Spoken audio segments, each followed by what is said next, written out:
Ladies and gentlemen, Nioh is a misunderstood game, one that a lot of people dismiss as a cheap Souls clone. And since it's getting quite old by today's standards, it's also not an enticing game. As such, today's video is a bit longer than usual.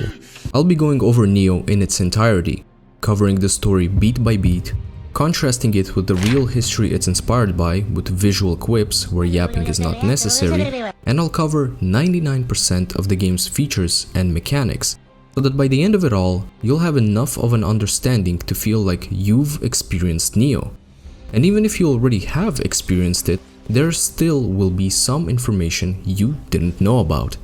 With that being said, what is Nioh? Well, Nioh is a Souls-like, kinda. It has all the typical elements we've grown accustomed to, such as bonfires, tangible experience, a sense of progression, and big health bars on worthy opponents. But it doesn't play like Dark Souls or Sekiro, or really any game that exists under the Souls-like umbrella. Instead, Nioh carves its own unique path, further broadening the Souls-like spectrum. We have the Dodge Souls, we have the Deflect Souls, and I think it's safe to say that Nioh is the first of the Crackhead Souls. I say that because Nioh is very technical and very dense. There are a dozen aspects to master, a few of which are essential to grasp early on if you don't want to get filtered by the game. So let us begin. In the beginning. Nioh doesn't do a great job of easing you into its intended experience. From a technical standpoint, on PC, the Xbox controller prompts are hard-coded, meaning that you as a PlayStation controller or mouse and keyboard user will have to memorize what each prompt correlates to on your hardware of choice. This creates a learning curve that you would ideally surpass in the opening sequence. Alas, the opening sequence teaches practically nothing when it comes to the mechanics you'll be interacting with throughout the entire game, as they're completely absent. In fact, the opening sequence doesn't do much of anything except plant the seeds for the plot. England hired pirates to find Amrita, a powerful resource that swung the odds in favor of England in its war against Spain. Hungering for more of this powerful resource that some would call Philosopher's Stone, England set its eyes on Japan, for it is engulfed in civil conflict of epic proportions, historically known as the Sengoku period. And where there is war, there is Amrita. Thus, Edward Kelly, a silly little occultist, is tasked with the mission to jarg Japan's peanuts for all its Amrita. You play as one of the pirates, William Adams, whose eye for the spiritual realm led England to Amrita with the help of his guardian spirit, Serjuh, which is Gaelic for freedom, much like Serjuh is Gaelic for goaded.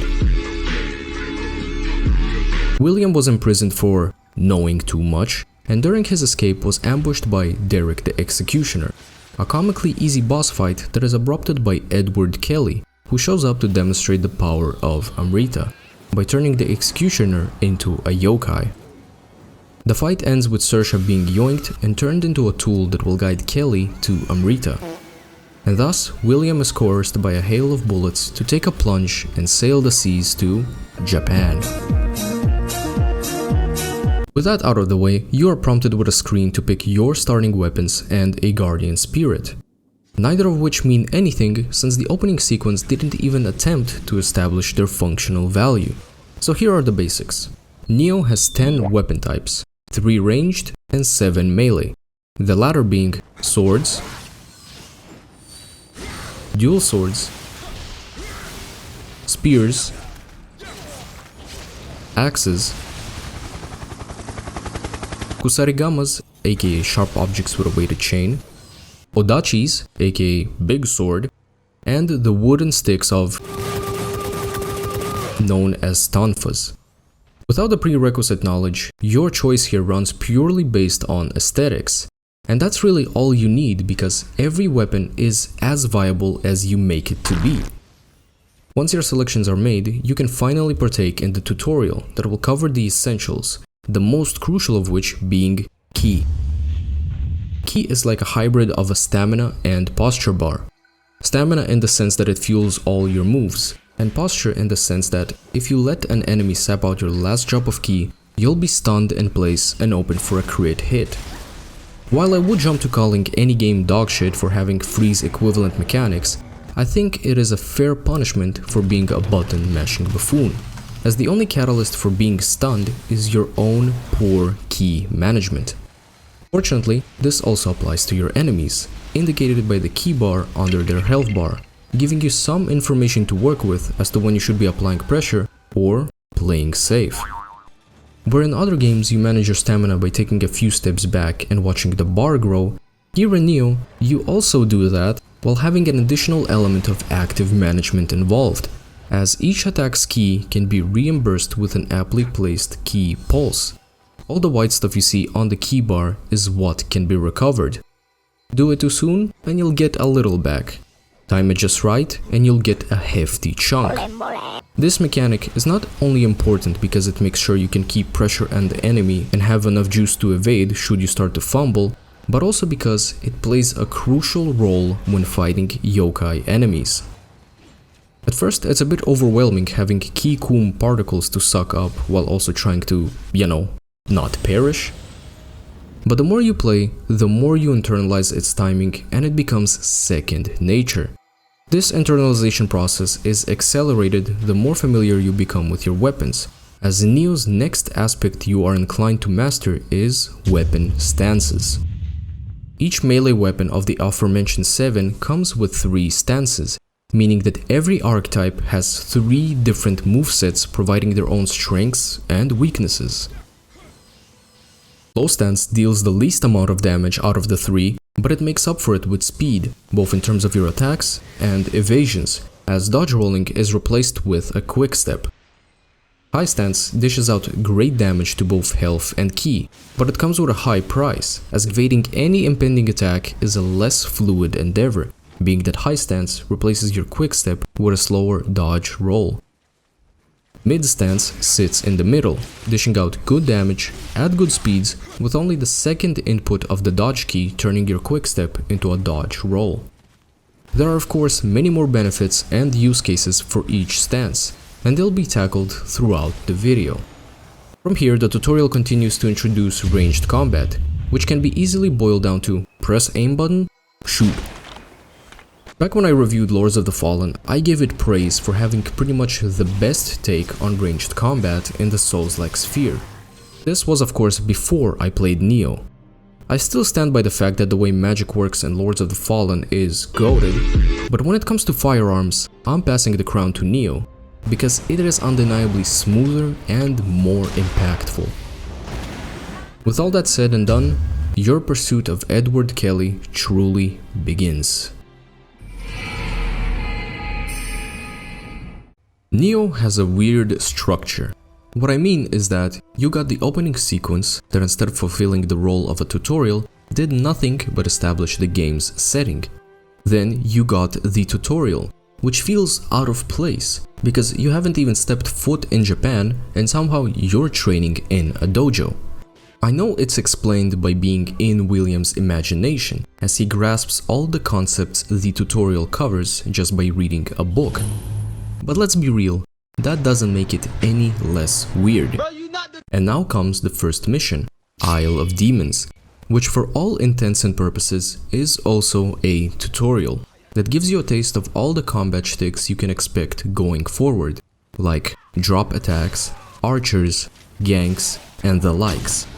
But it also does a good job of sprinkling stance switching incentives.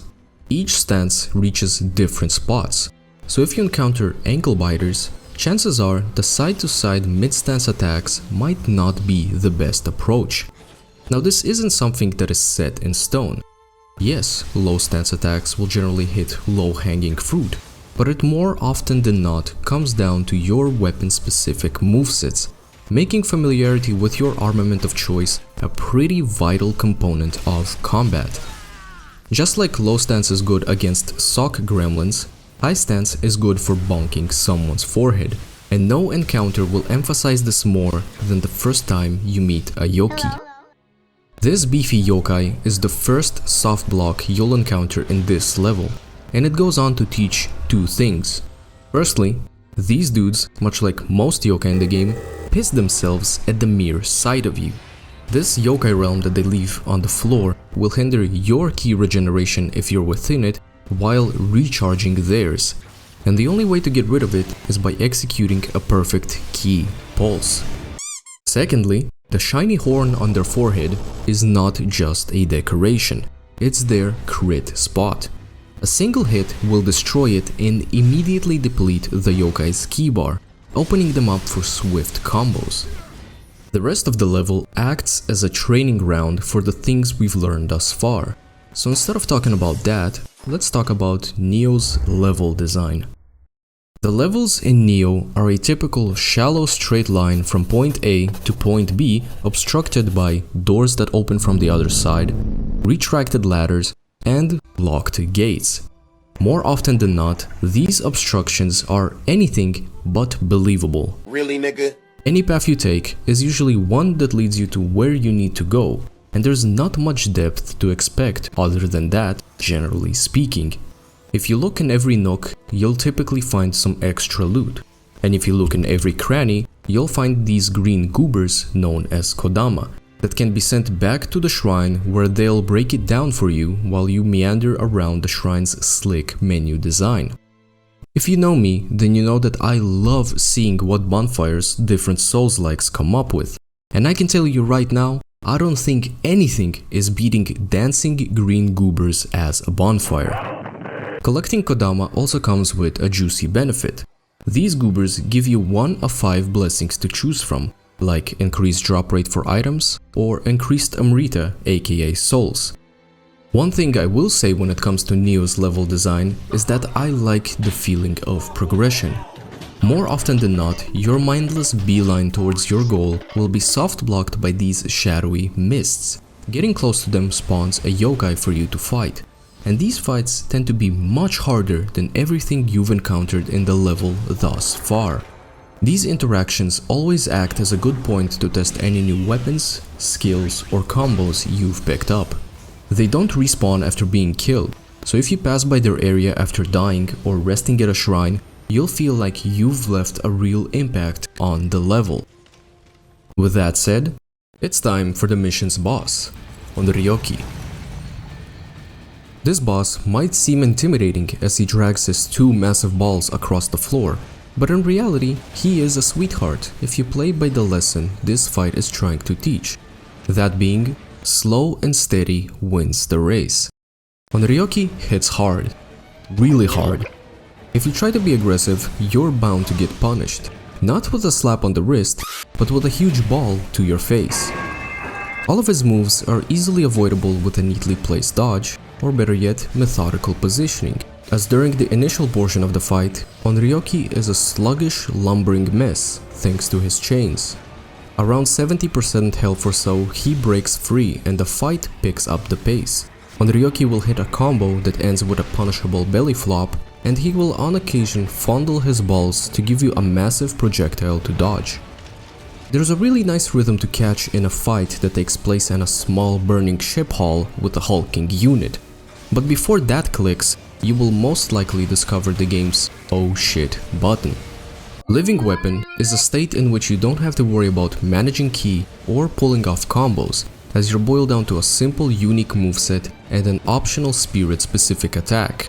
But it's also a state in which you don't have to worry about dying, as any damage you take will chip away at the living weapon bar rather than your health bar. Living Weapon is fueled and maintained by any Amrita you acquire, be it through killing mobs or popping Amrita clusters.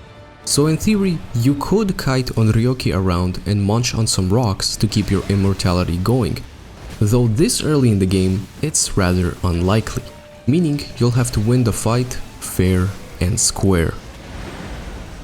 Onryoki's death puts him in B tier. William exits the burning ship and is greeted by a mysterious figure. Who are you? My name is Hanzo Hattori. Here we get to witness one of the greatest cutscene moments of all time. Dawn is breaking. I don't care what you're flexing in real life, If it's not a cat clock, I consider you broke. Come. The cutscene then continues to make sense of the conflict within Japan. Following Overlord Toyotomi Hideyoshi's death, two powerful samurai enter a power struggle to succeed him. On the western side is Ishida Mitsunari, a Toyotomi loyalist, and on the eastern side is Hattori Hanzo's master, Lord Tokugawa Ieyasu. Being that we met with Hattori Hanzo, our side in this conflict is rather clear. This cutscene is also the foundation for another minor structural issue with Nioh. This might be a nitpick, but Hattori Hanzo speaks to William in English. Come. Which makes sense obviously, since William just arrived in Japan and spent time killing all manner of bandits and yokai instead of studying Japanese. But then, as we transition into the Overworld map, Hattori speaks to William as if he's fluent in Japanese. What do you mean by that? There is a lore reason as to why a foreigner understands the language of the lands. But that lore reason didn't come into existence at this point. It's only when you start the second mission that this happens.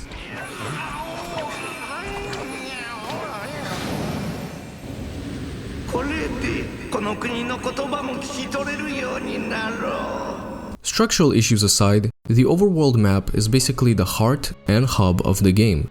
You won't seamlessly go from one area to the next in typical Souls-like fashion. Instead, in Nioh, you select missions in the map. Red is main missions that move the plot forward. These missions can range anywhere from 10 minutes to an hour plus, with the latter having a tendency of being quite exhausting. Gray is submissions that are generally speaking sections of the main mission they correspond to, just with a different flow and objective. Going through a level again right after finishing it is not something that I'd consider to be exciting, especially when the objectives, on occasion, boil down to Bethesda style, "Oh, I dropped my sword in a cave, bro, please." That's not to say they suck as a whole. A lot of them tackle different events, notable figures and myths of Japan that elevate the Nioh universe.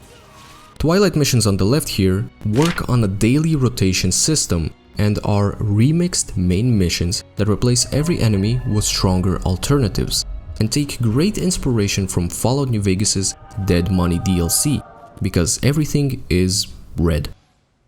Aside from the increased challenge, Twilight missions provide better loot, the most important of which is Umbracite, which is acquired for the first completion of a Twilight per day. The starting point is where you can do a grocery list worth of things that I'll get to eventually. The one that matters for now is Shrine, which is the bonfire just without the dancing goobers. Typically, leveling up in a From Software game, or really any Souls-like for the matter, boils down to dumping points into health, your preferred primary stat that complements your style of play, and either endurance for more stamina, or some stat that you need to meet a requirement. It's an incremental progression at the end of which you feel locked into a particular style of play. It's good, it works, I'm not complaining. Nioh handles stats a bit differently, as the game's focus is not making you a master of a specific style, but rather a master of all. Every stat will give more benefit to specific weapons and damage types, but without exception, every stat will increase your health and give you samurai skill points. That's including the magic and dexterity stats, which will also give you Onryo magic and ninjutsu skills, respectively. This is great because it incentivizes you to tinker around with different things. Feel like trying a bit of magic? Well, by investing into it, you're still getting some benefit for your desired style of play while expanding your versatility. I'll go more in depth into skills when it's appropriate to do so, but for now, just know that you can obtain them and use them as soon as you get skill points via hairlock consumables, leveling up, or increasing your proficiency with a weapon. The second mission, Deep in the Shadows, tasks William with finding the son of a lord in this region. And it's here that we are given more insight into the supernatural of Nioh. Nigitama are guardian spirits born from the light of human faith. The Aratama are spirits born from the darkness of human grudge and anger. Years of strife have fueled the Aratama, and now yokai roam the earth. This can be easily summed with yin and yang, and in this case, the yang is fat and hungry, so we play on the side of yin to strike a balance. One of the key benefits of having a mission-based world design over a sequential flow of areas is visual diversity. The first mission had us go through a small shoreline village, and now we're going through the inside of a mountain with occasional cliff views of certain death should we fall for Team Ninja's trolling. I'm not advocating for this to be the standard, as I much prefer seamless progression, but that is something that requires incredible amounts of effort to pull off successfully. If the transition from one area to the next makes you question the consistency of the geography, you could lose immersion then and there. A prime example is found in Dark Souls 2, where an elevator takes you from a windmill castle to a massive lava fortress. In a bubble, both areas are beautiful and fun to go through, but what connects them fails to maintain a believable continuity. That's not something you have to worry about with instance-based missions, which also gives the developers the freedom to go crazy with the level's visuals. You know how in From Software games, slapping a wall on occasion reveals something interesting? Well, in Nioh, slapping a wall could get you slapped in return. Meet the Nurikabe, a peaceful yokai that fulfills the role of an illusionary wall. As opposed to Elden Ring, finding them is not the hard part, since walls don't tend to have eyes. But rather, the hard part is in getting through them, since these fellas are not pushovers. The pathways they reveal tend to either give you an upper hand in an encounter you would have gotten to regardless, or lead you towards minor secrets like Kodama or Hot Springs, which give you a temporary HP recovery buff. That's about all you can expect from the hidden pathways these guys reveal. There's really not much else to say about this mission, so let us go forth and meet Hino Enma. Smash. Hino Enma is the complete opposite of Onryoki. Her shtick is being fast. Really fast. Spacing matters here because of her swift combos, and the reaction times matter even more because she casts paralyzation farts that, as you might guess, paralyze you. If you are unfortunate enough to get a whiff of these farts, it is pretty much Jover. Fortunately, there is a sound cue that lets you know when she's about to let her rip. Occasionally, she flies up into the air and throws daggers or farts at you. This is a good situation to take advantage of ranged weapons, as hits straight to her noggin do a great job of depleting her ki. When she is drained, be careful not to get too greedy with the damage window, because she will try to pounce you with a grab attack that can one-shot you when she's getting up. Overall, I enjoyed this fight, and she's kinda hot, so she's going in A tier.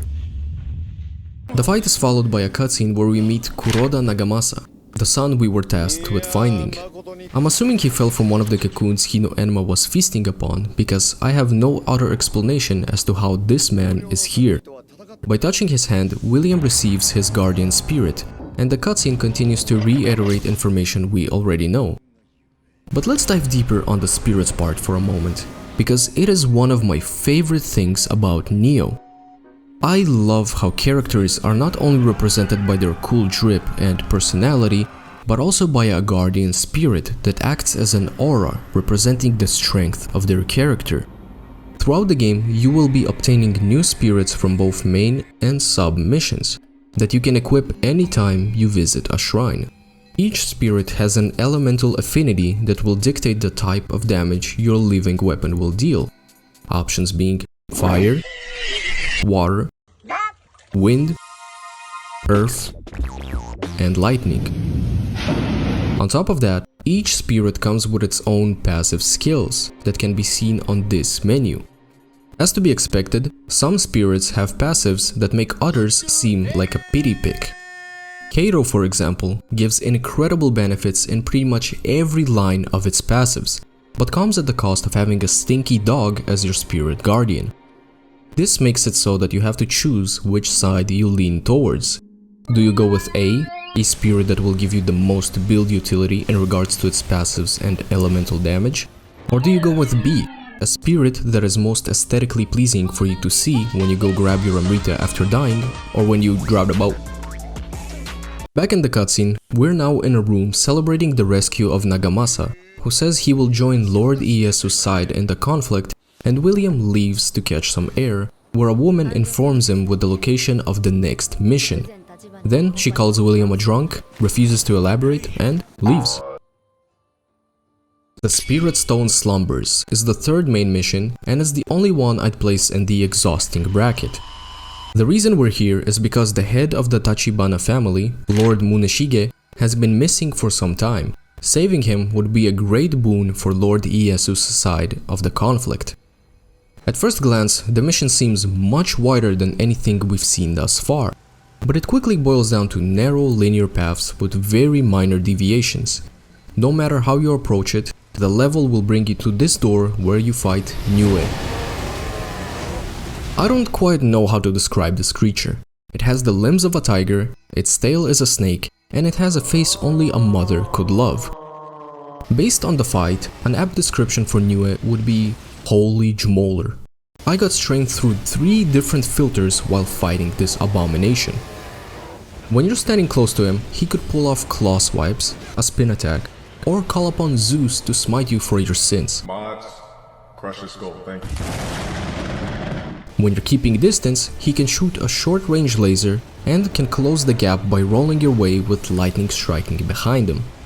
Most of the time, when he does anything to do with lightning, you can land a hit on his chest, which is his crit spot, and subdue him then and there to hopefully deal a big chunk of damage.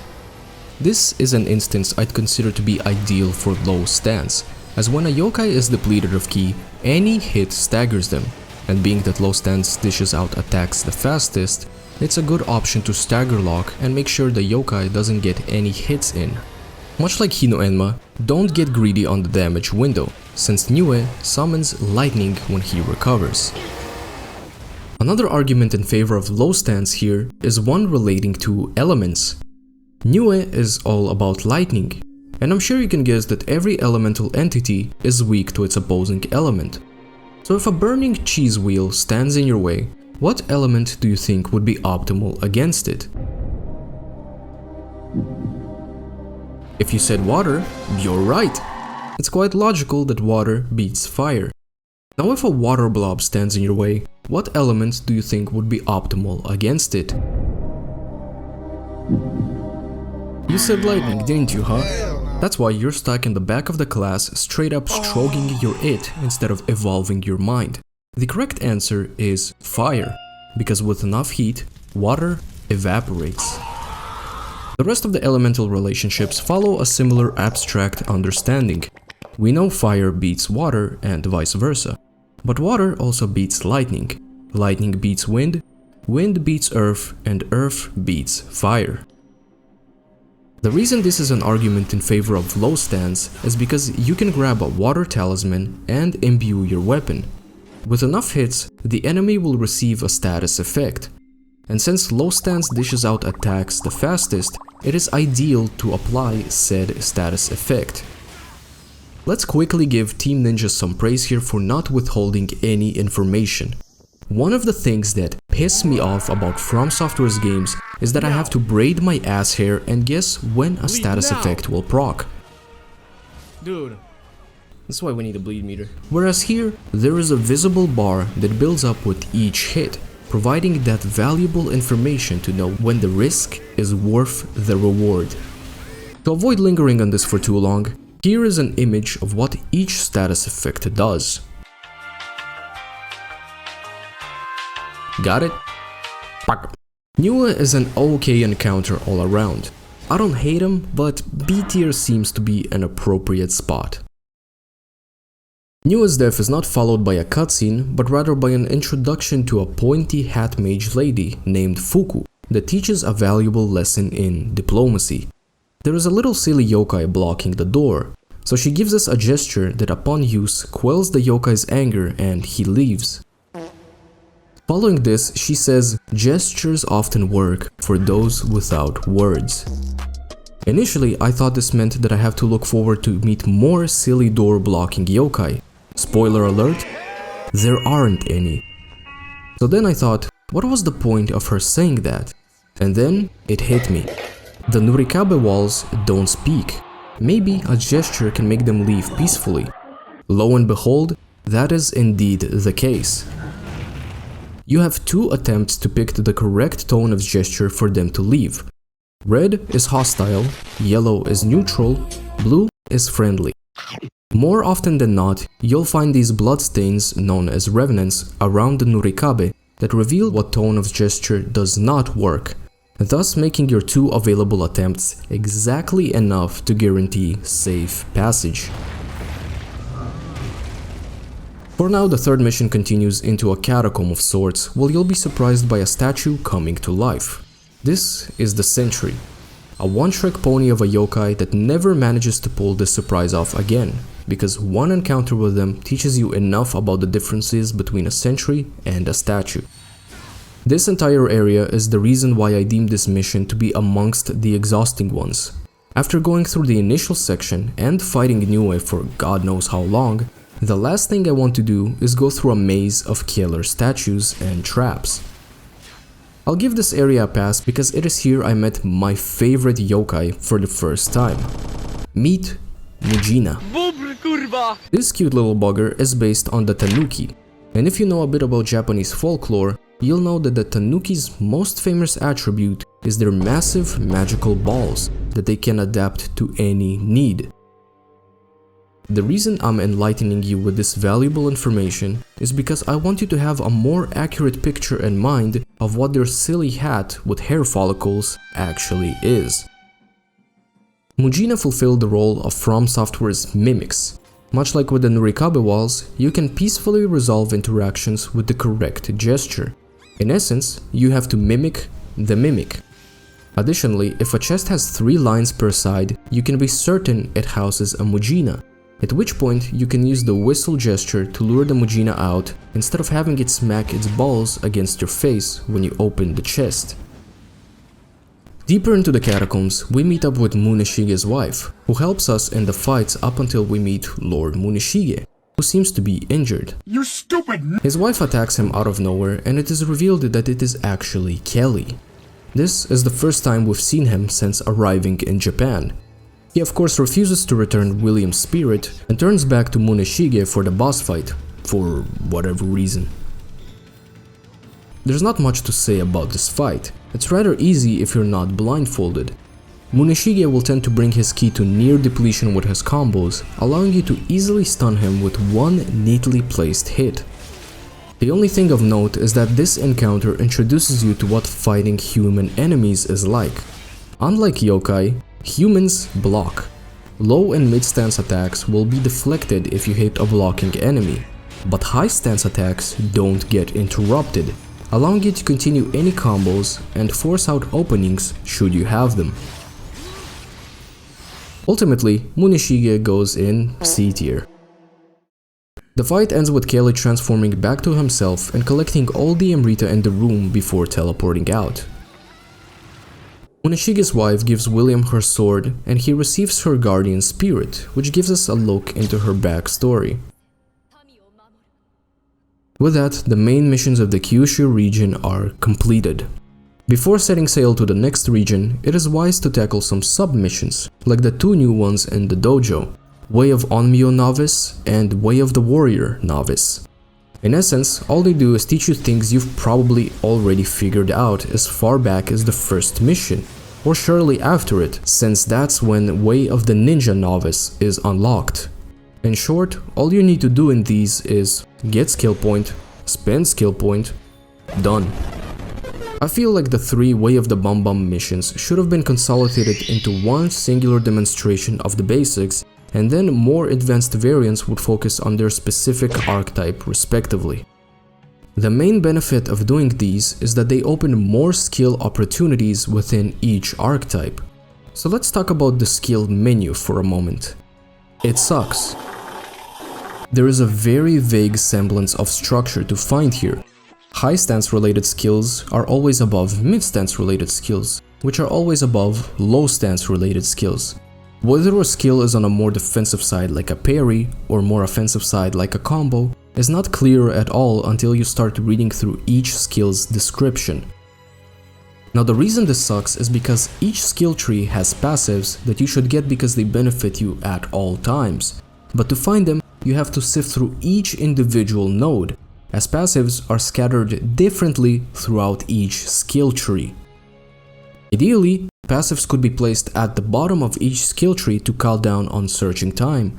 Another great addition would be an outline or icon to give at least some indication as to what you can expect from the skills you're looking at.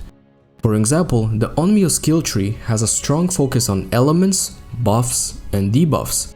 Looking at this menu, you are given no information about what elements you're looking at. Now compare it to my revamped version. One major positive I will give the skill tree menu is the little playable movies that show how skills look in gameplay. Nothing is worse than reading a cool description and then ending up with a skill that is below expectations. With that little tangent out of the way, another sub-mission we can tackle before setting sail is a duel with the real Lord Muneshige. This fight is much harder. Muneshige is relentless with his attacks, uses his spirit more strategically, and generally has better control of his ki. Considering the stage at which this fight shows up and your limited skill opportunities, Muneshige gets bumped to B tier. Defeating him rewards us with his guardian spirit and more backstory in these flashbacky type cutscenes that I absolutely love because their art style is just puggacious.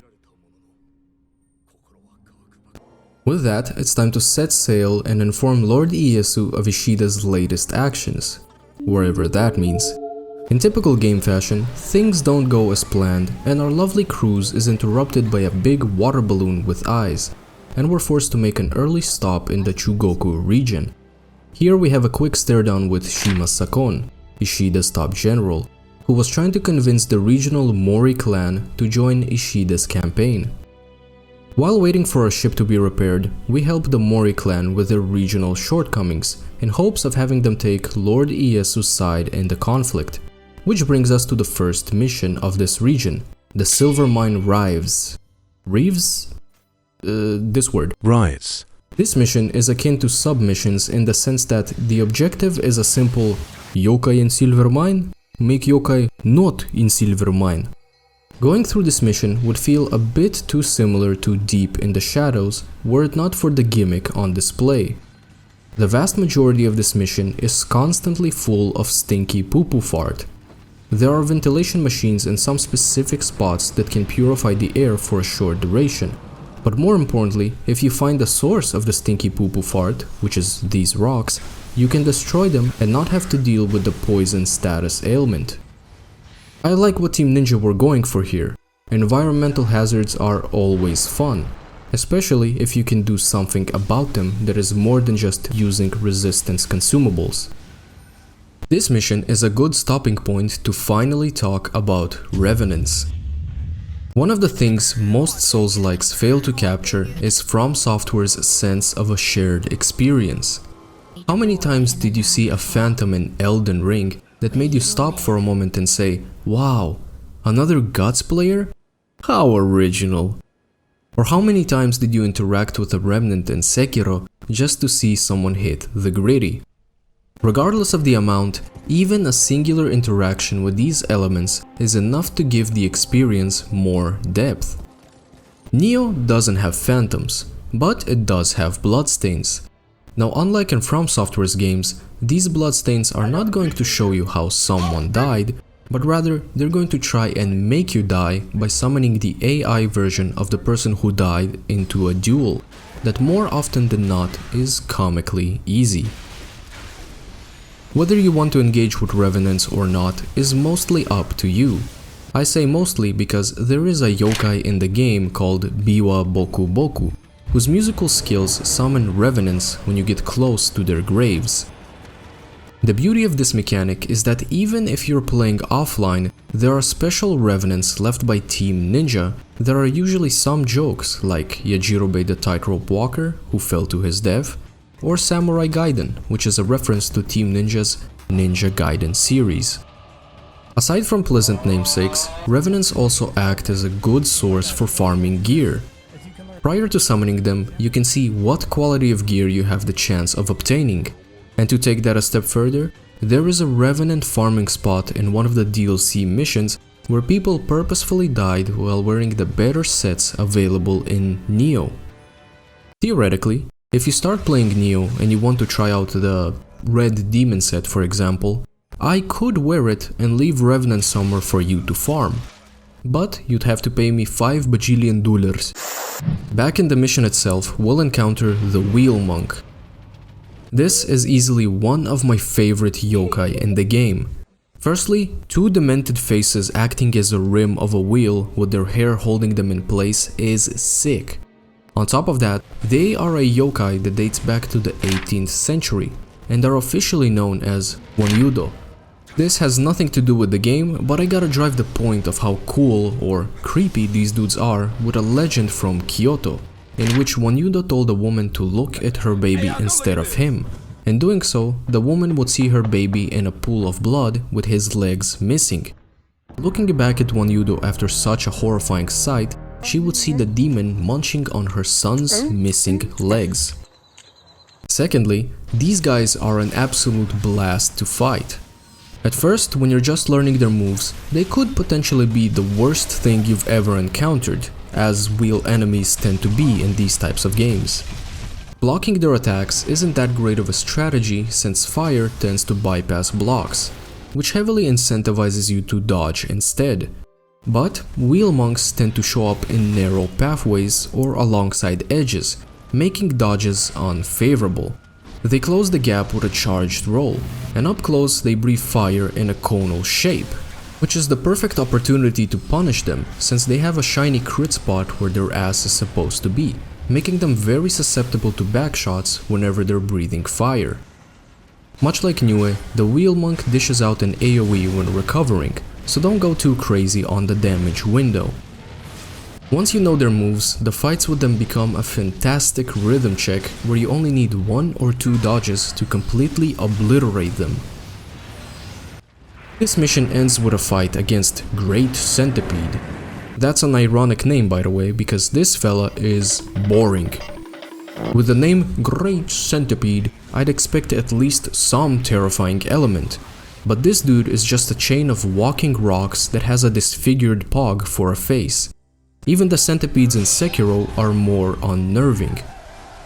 The fight ultimately boils down to breaking the chain and then hitting his head until he starts crawling around again and hitting nasty chomps. So nasty that they'll even clip through his body, because why not? When you break the chain, he will spawn one of the stinky poo-poo fart rocks encountered throughout the mission. Occasionally, he will arch up and either spit rocks or paralyzation farts at you. That's really about it for the fight, which is why Great Centipede is going straight into D tier. The head of the Kikawa clan tells us not to tell anyone about what we saw in the mines and suggests we help Kobayakawa Hideaki to garner even more support from the overarching Mori clan. Which brings us to The Ocean Roars Again. Rumors of a ghost hunting Itsukushima has the crew quaking in their boots. If we quell the supernatural here, the Kobayakawa clan will repair our ship and will consider joining Lord Iesu's cause.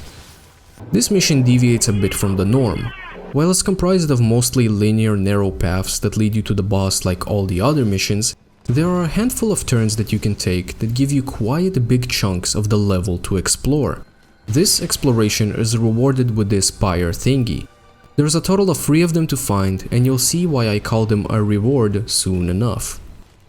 I found this level to be one of the more interesting ones to traverse. It's full of broken bridges, open edges, and caved-in roofs that'll easily suck you down into the abyss if you're not paying attention, which incentivizes you to be more mindful of your surroundings that happen to be very aesthetically pleasing.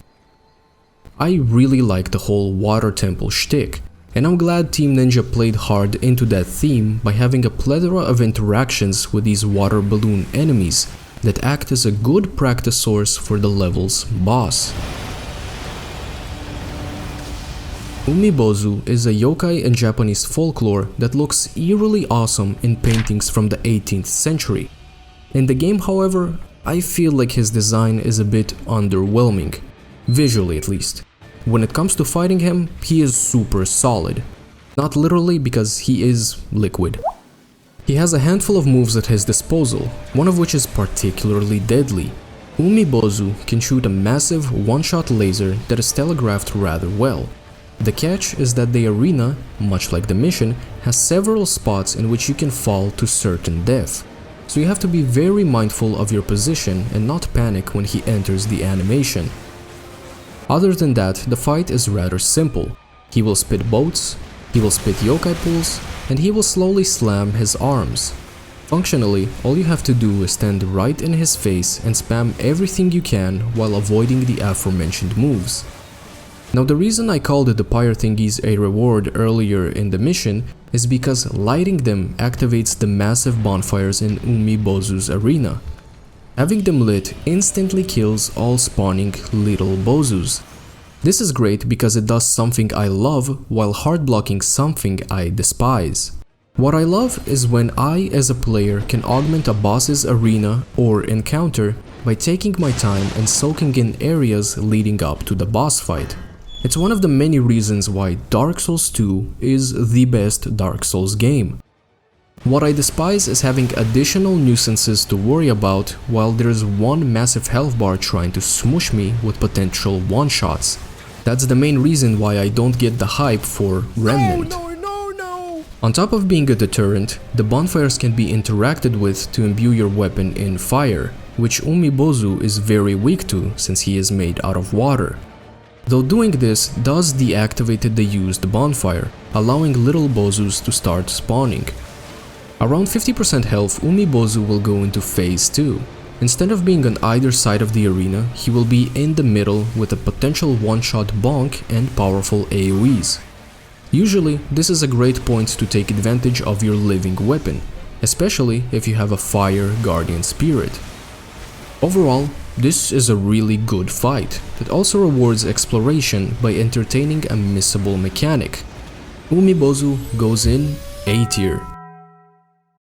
A cutscene plays giving us a glimpse to the other side of the conflict, and it is apparent that Ishida Mitsunari is lacking support. His generals believe they cannot defeat Lord Iesu's army by normal means, so they reluctantly accept Kelly's help, who stands to gain Amrita from all the death this would bring. With that, the Chugoku region main missions are complete, which unlocks the adept versions of the Way of the Bum Bum missions, making it an appropriate time to talk about skills. At this stage of the game, we've gotten a taste for a lot of things we can expect to see going forward. We fought a slow boss, a fast boss, a boss that demolishes with elements, a boss that is demolished by elements, and we've been paralyzed, poisoned, burned, electrified, etc. With all of that in mind, we should have a general idea of where we want to take our playstyle. And so, in the Samurai skill tree, we'll find a lot of options that will elevate what we've been relying on, like receiving extra ki upon switching stances after a ki pulse, increased damage upon executing a perfect pulse, and being able to ki pulse by dodging. But most importantly, we'll find a dozen of new moves that will expand our arsenal with a plethora of combo finishers, parries, and special openers that are usually stance exclusive. A button combination that triggers a parry in mid stance could very well trigger a powerful attack in high stance. It might be a bit confusing to get used to at first, but all the necessary information is available in the skill customization window that'll help you keep information fresh in your mind. I like the fact that most skills have stance exclusivity, because it greatly incentivizes mastering the art of stance juggling. On my first playthrough, I really liked dual swords, and I refused to leave mid-stance entirely because low didn't hit hard enough and high was too slow. Man, come on, now get... That was until I discovered that high stance has a skill called Water Sword that made me slice and dice through everything like I'm from London. It was there that I became more open to the idea of incorporating various skills into my playstyle, and since there are dozens of them, the creative potential is seemingly endless. Especially when you can also seamlessly switch to your secondary weapon and have its 3 stances and plethora of skills at your disposal. This level of flexibility when it comes to things you can do in combat is what transcends Nioh from a dodge attack Souls experience into a realm of unique satisfaction. All this craziness is not a cutscene or a quick time event, it's your skill and understanding of the game's mechanics visualized by slick animations.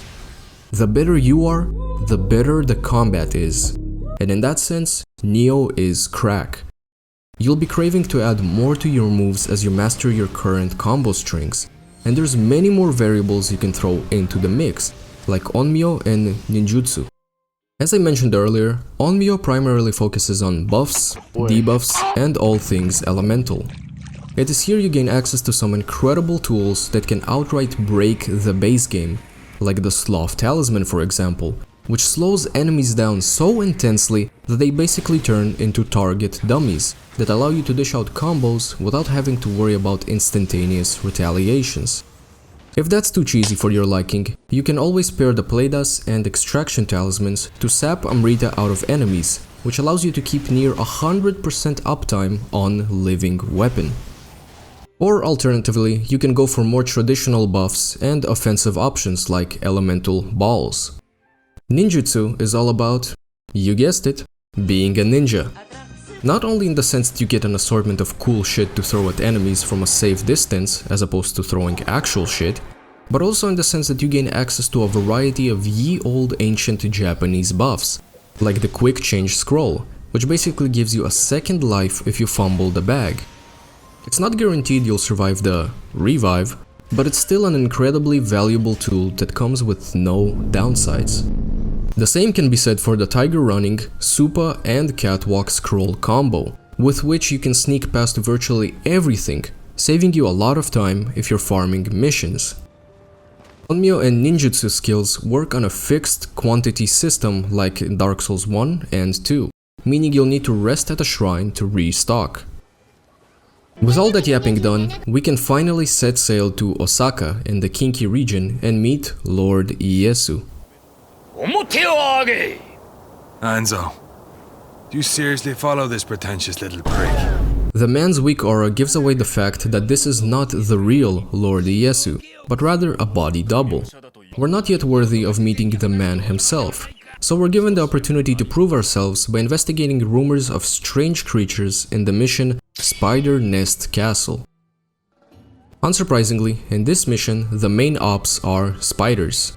Small ones that pose virtually no threat, medium ones that are also a non-issue unless you walk underneath one, and big ones that actually pose a threat. Most of their moves are easily avoidable, but if you get hit by their web attack, things can spiral out of control real quick, since you'll become comically slow. This mission follows the same kind of design philosophy as the mission before it, by rewarding exploration with a boss-related mechanic. More specifically, Hiragumo fragments that drop from the 6 big unique spiders. And of course, the entire ordeal is thematically driven, boss included. Ooh, smash. Aside from being hot, Jorogumo is not a standout boss. Most of her moves are identical to the spiders throughout the level. She jabs, she pounces, and she shoots webs. What differentiates her a bit is the fact that she can break it down for you in 4K and that her legs have less armor per Hiragumo fragment you find. The best strat is to go straight for her ass, or whatever this big shiny thing is called in spider anatomy. Jorogumo goes in B tier. After Jorogumo dies, a funny mustache man appears out of nowhere and rings a bell that teleports us to a tea house, or manifests a tea house around us, or teas the house, I don't know. I'm assuming funny mustache man isn't alive, but is rather a spiritual being of some sort that only William can see, because the mustache man says we can call him Danjo. Now if you're a certified intellectual such as myself, you'll know that Danjo over here is based on Matsunaga Danjo Hisahide, a real historic figure that was infatuated with tea relics and did in fact commit the sins mentioned here in the cutscene. The reason I think he is not alive is because the real-life Danjo despawned himself when Nobunaga besieged this very castle a whopping 23 years before we arrive here as William. 有犯中山人，没有比高度有缝。 Danjo acts as a vendor of sorts in the hidden tea house.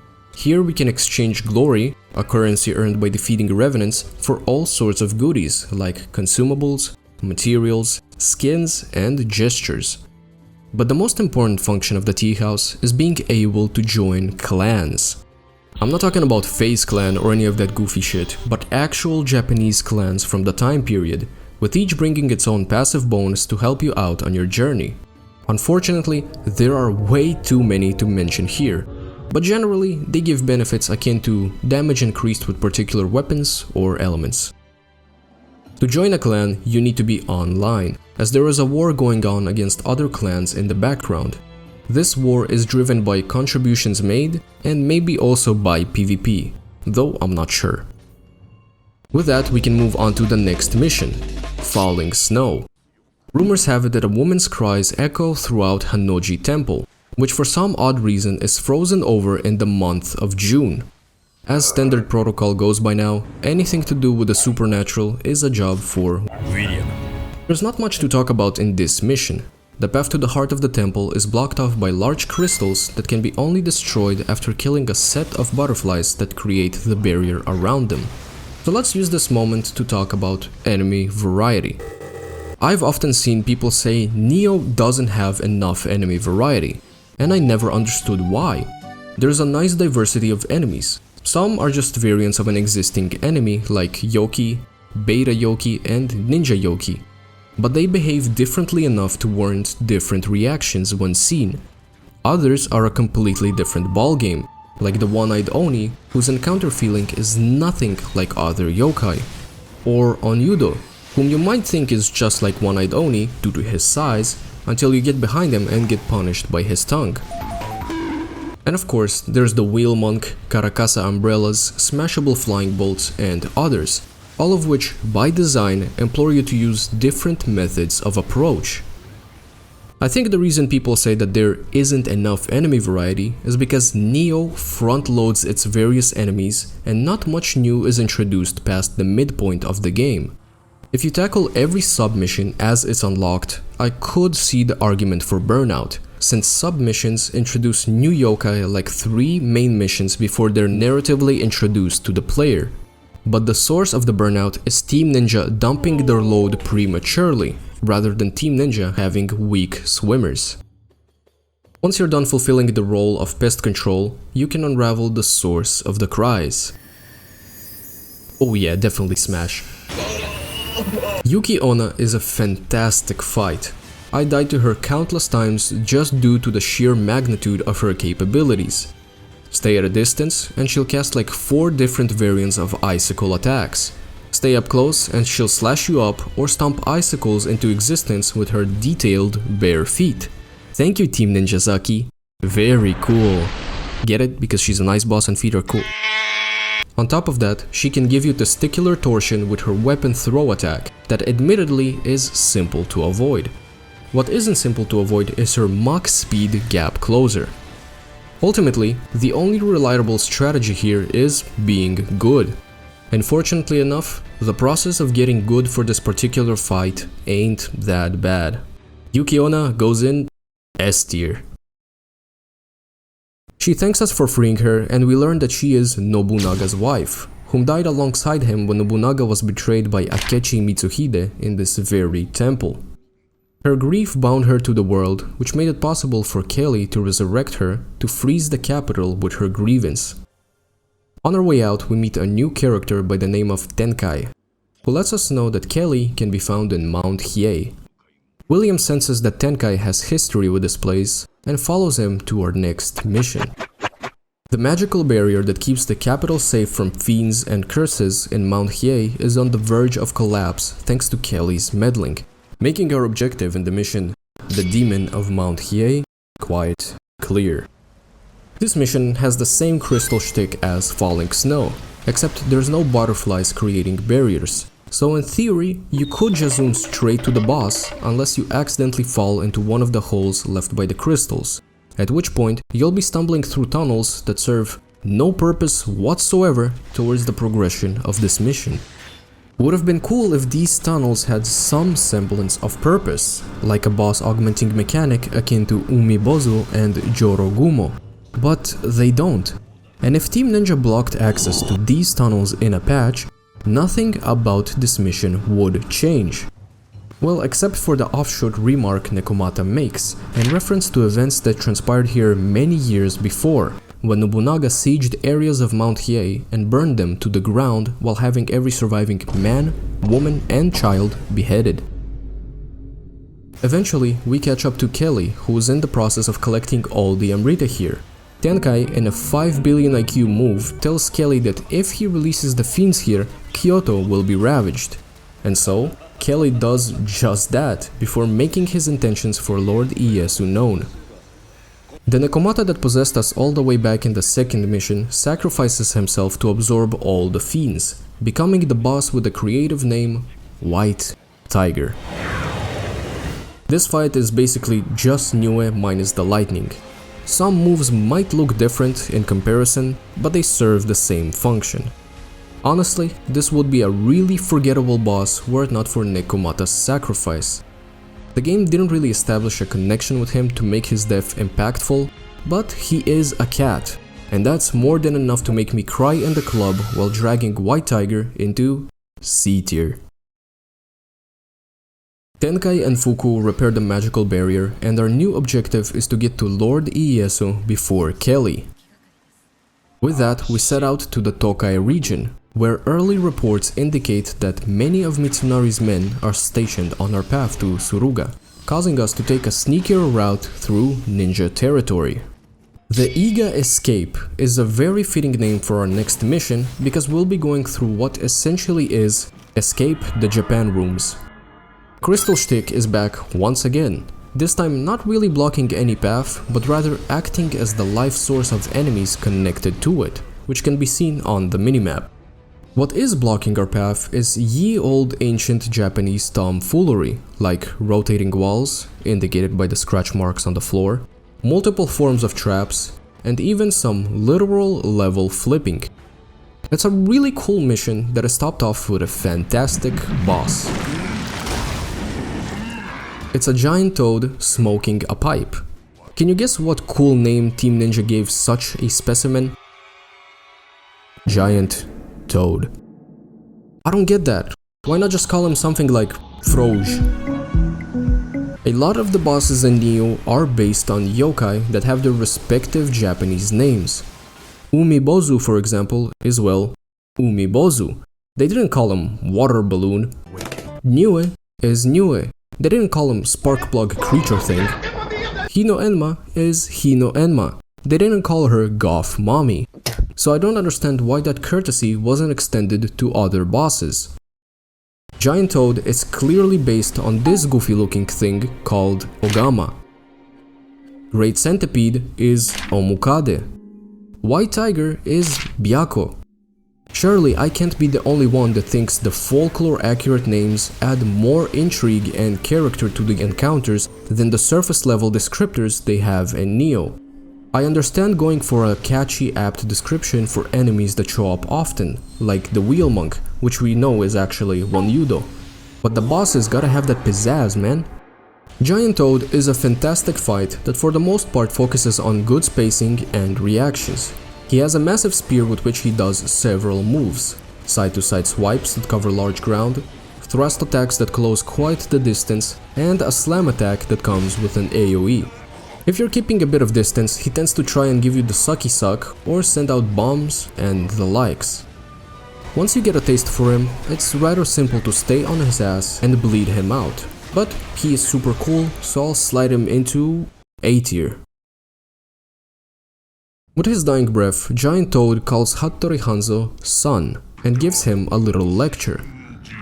My initial reaction was, but then I read a few memories and it turns out Giant Toad is indeed his father, the legendary Demon Hanzo, whose devotion to the future of his clan bound him to the world, resulting in him taking yokai form. Thus, the Hattori Hanzo by our side is actually Hattori Masanari, the third Hanzo. In a closing line, Hattori Hanzo says, "I can't believe Shima Sakon was the one who did this." I'm assuming this is in reference to the crystals we saw throughout the mission, since each one that you destroy gives insight into the thoughts of those who were placing them, with one explicitly mentioning a foreigner's plan and Lord Mitsunari, a clear throwback to the cutscene we've seen after the ocean roars again. With the Iga Escape complete, the veteran version of the Way of the Bamba missions are unlocked for you to dabble in before proceeding to Memories of Death-Lilies. Strange lilies blooming out of season are causing starvation in the town of Futamata. Hanzo's informant Okatsu knows this area well, and she has not reported any yokai activity, so it is up to William to find what the source for this strange phenomenon may be. Fortunately, the crystal shtick does not make a return for this mission, nor does the mission come up with any of its own shticks. It's a pleasant point A to point B experience with decent changes of scenery that will eventually introduce us to the infamous Raven Tengu. This yokai is the bane of many existences, with good reason. Raven Tengu hit hard, hit fast, and don't care for anything you do since they don't flinch or have a crit spot to exploit. They are very much the Doom Eternal Marauder of Nioh. Those that refuse to adapt will cry, shit and fart in forums calling them artificial difficulty, while others will notice the patterns in their attacks and learn the dance they bring to the table. That's assuming they don't just use the Sloth Talisman and make this fight comically easy. Regardless of your approach, Raven Tengu will always be a formidable foe, one that could even be harder than this mission's boss. Smash. Never mind. Ogress is a strange fight. For the most part, she feels schizophrenic, whether she is just going crazy on the or deciding to change direction mid-air for slam attacks. When she's staying grounded, there's a bit of a rhythm to the fight, where she slashes and you dodge under her to get some damage in. Around 50% health, she blossoms lilies that after a set amount of time will turn into yokai pools. In theory, this is supposed to add a lot of pressure to the fight, as your offensive and defensive fuel is being hindered. But at this stage of the game, ki pulsing is almost as natural as breathing, and even if it isn't, her rather slow nature gives you enough time to adapt swiftly. Ultimately, Ogress goes in B tier. Okatsu shows up and says samurai rush to their death for loyalty and family. But William is different. He fights because he is looking for someone he loves. She then attunes William with her spirit, and we learn that Lord Ieyasu is a ruthless man who puts loyalty above everything, even above family, as he killed both his wife and son to prove his loyalty to Lord Nobunaga. Okatsu is his daughter, who ran away when he tried to arrange her into a marriage with a feudal lord. In her absence, she trained to be a ninja. Throughout the mission, there are several memory pickups that hint towards the identity of the Ogress, but it is once you kill her a second time that it is explicitly said that she is Lord Ieyasu's late wife, whose grudge against him bound her to the world, and she appears as the Ogress, crying over her son's grave, with each tear blossoming a lily. Strangely enough, Okatsu doesn't say anything about us killing what is essentially her mama, and she lets us know that she is heading to Edo, because she does not want to see her father, Lord Ieyasu. On the flip side, we are going to finally meet the man himself.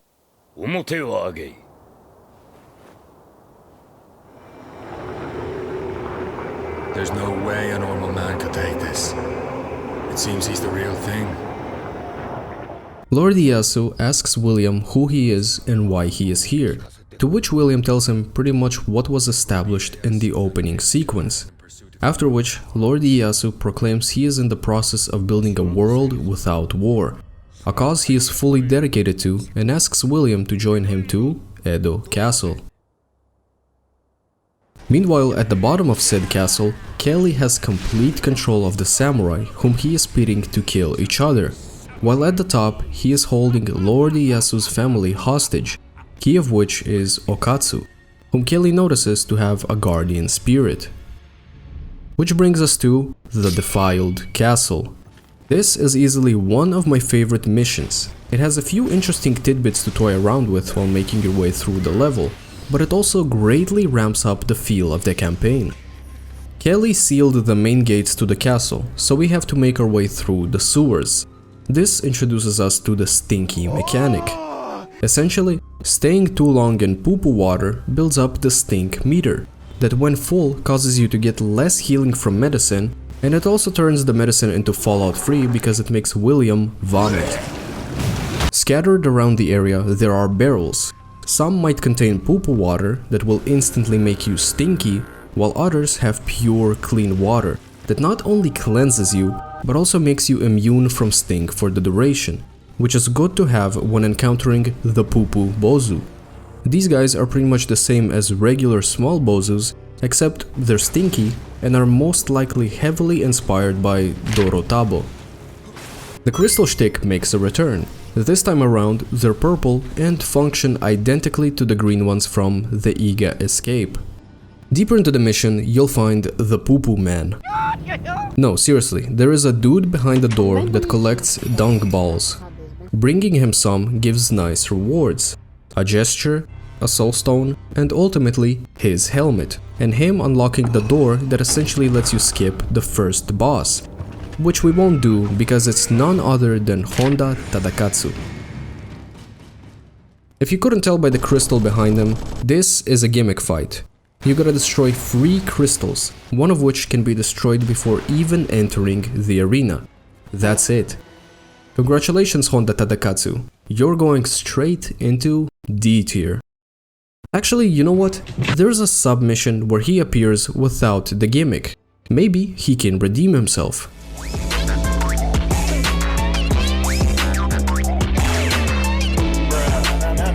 Yeah, okay, that's just embarrassing. The mission continues just as you'd expect. More crystals and more looties up until the second boss. Like most humans throughout the mission, Okatsu fell victim to mind control. But there's no crystals to destroy in her arena, so it's a real deal fight. Okatsu is super fast and super aggressive. Playing it slow and safe has not worked from any of my attempts. I wouldn't say she's hard, but she definitely requires a bit of adjustment to get the rhythm down. It's only once you start applying pressure that she begins to fumble. She primarily tries to stay out of reach to take advantage of her fast gap closers or kunais. If she gets close, it's easy to start spiraling her out of control. The way she moves, especially with her double dash, creates a super satisfying rhythm to the fight. It's only feet, ing, she goes in S tier. Okatsu must have had a crystal on her forehead, because bonking her removed the mind control. With William's Riz failing, Kelly shows up and taunts him. Where is Serjuh? I'm right here, man. William tries to attack Kelly, which turns out to be a fake, and the real Kelly grabs Okatsu, offering to free her in exchange for Lord Ieyasu. We know how Lord Ieyasu feels about family, so that doesn't slide. What? And Okatsu resorts to farting out a knife and freeing herself. William bolts to save her, and while the comically unrealistic fall from the castle peak is happening, Honda Tadakatsu intervenes and Kelly says, "It is done," before disappearing. Honda Tadakatsu informs Lord Ieyasu that Ishida Mitsunari has raised an army. Turns out Kelly was merely pretending to be after Lord Ieyasu to lure him east, giving Mitsunari enough time to raise an army on the west. Lord Ieyasu gathers his troops beneath Edo Castle in preparation for the big battle ahead, and Lord Ieyasu's spirit attunes with William to reveal how deep his conviction truly is. For the sake of achieving peace, Lord Ieyasu is content with bearing the burden of sacrificing his family and those most loyal to him, Tori Mototada included, who is on the west garrisoned in Fushimi Castle. Hearing this, William decides to go save the old man in the mission The Immortal Flame. This is hands down my favorite mission in base game Nioh. Everything about it, from the flow and encounters to the real history implementations, is fantastic. In life, Ishida Mitsunari raised an army of 40,000 men to lay siege on Fushimi Castle. Nioh is a video game. one that doesn't have the Serious Sam Legion system, so 40,000 enemies isn't happening. But we do get new yokai that are near identical to the yoki, except they have a punishing crystal attack and a better sense of fashion. Traversing this mission feels so much better than anything we've been through till now. Generally, enemies would be minding their business and reacting to your presence once detected, whereas here it feels like they're stationed as if they know you are coming. This makes the return of the water mechanic from the Defiled Castle much more satisfying to engage with, as virtually everything is on fire, and if you soak yourself, you can take paths that don't appear to be accessible to reach optimal positions against the stationed riflemen. This mission peaks with its boss fight.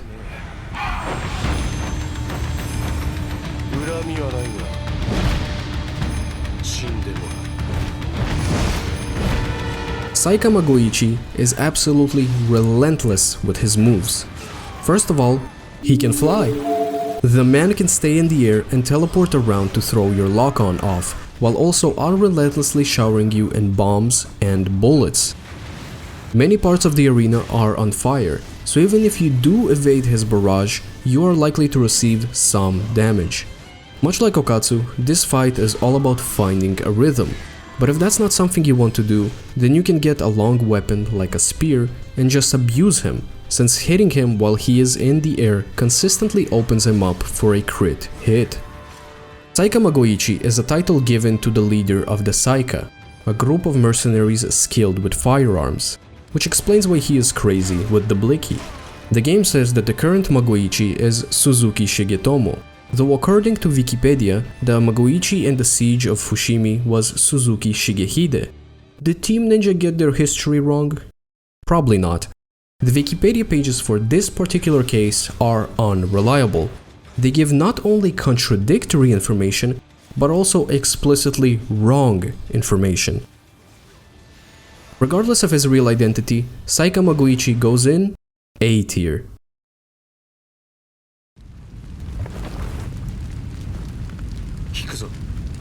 Saika Magoichi dips from the arena and William races upstairs to find Tori Mototada fending off dozens of men. He joins in on the fight and they seem to be communicating rather well despite the language barrier. William tries to convince him to escape, but Tori Mototada is content with fighting to the death. I absolutely love the character redemption in this scene. When we first meet Tori Mototada, he looks like a frail old man who radiates weak aura with his tiny guardian spirit. But here, he makes a heroic stand and his guardian spirit changes from a little sparrow into a beautiful Suzaku that gives us a glimpse into how deep his loyalty is. It's deep. Very deep. This scene is made even better when you realize this actually happened. Not the spirit part, of course, but 40,000 men did in fact lay siege on this castle, and Tori Mototada did stand firm with 2,000 men for 10 days, wasting Mitsunari's precious time and manpower that would eventually prove unfortunate in the upcoming Battle of Sekigahara. That's the thing about Nioh's story. It's a trailer. You get small information bites of Japanese folklore and history that are mostly serviceable at best. It's when you dive deeper into it and enlighten yourself with knowledge that the story becomes a remarkable fantasy-tinted rendition of events. With the Immortal Flame completed, we unlock the Mastery Dojo missions for each weapon. The requirement for entry is 500,000 proficiency with the weapon the mission correlates to. Inside, you get a typical one-on-one dojo fight with the master of the weapon, and then you are rewarded with a mystic art. In essence, a mystic art is a passive on steroids. You are given two very powerful options, but can only use one at a time. Our next mission is Sekigahara, where the forces of Lord Ieyasu's Eastern Army and Mitsunari's Western Army clash for control of Japan. Kobayakawa Hideaki, a lord we helped all the way back in the Ocean Roars again, betrays Mitsunari, forcing Otani Yoshitsugu, a general of Mitsunari, to turn himself into a yokai, and thus, William rushes into the fight. This mission much like the events it's based on, feels like a battlefield. Fallen soldiers decorate everything around, and those still alive radiate despair, one that we cure them off as we make our way to the first boss. Yoshitsugu is a pathetic fight, quite honestly. I have more trouble fighting the Onyudos than with whatever Yoshitsugu is supposed to be. Dodge one of his attacks and he is bound to keep going Shizo mode on the letting you put some heavy hits in. There's no surprise phase 2 or anything, this is literally it. Otani Yoshitsugu goes in D tier.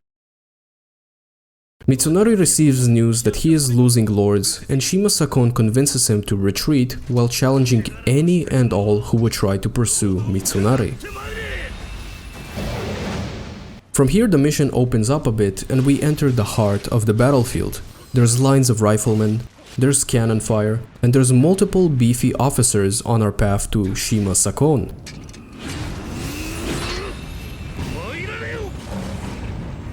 On my first ever playthrough, Shima Sakon was the bane of my existence. His attacks hit really hard and he utilizes several spear skills like the classic disorienter and leg sweep, both of which require getting the rhythm down to efficiently avoid. The rest of his moves are telegraphed nicely and are easier to react to, except the thrust, that one always gets me. If I'm not mistaken, Shima Sakon is the first boss to use living weapon, which sucks to be on the receiving end of because he has a lightning guardian spirit. And if you remember, the lightning status effect slows you down, making it easier for him to abuse you.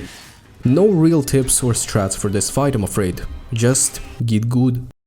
Shima Sakon goes in B tier. He surrenders and his guardian spirit attunes with William to show us how deep Shima Sakon's ties are with Mitsunari. He offers William his head so that he may become a lord, to which William refuses.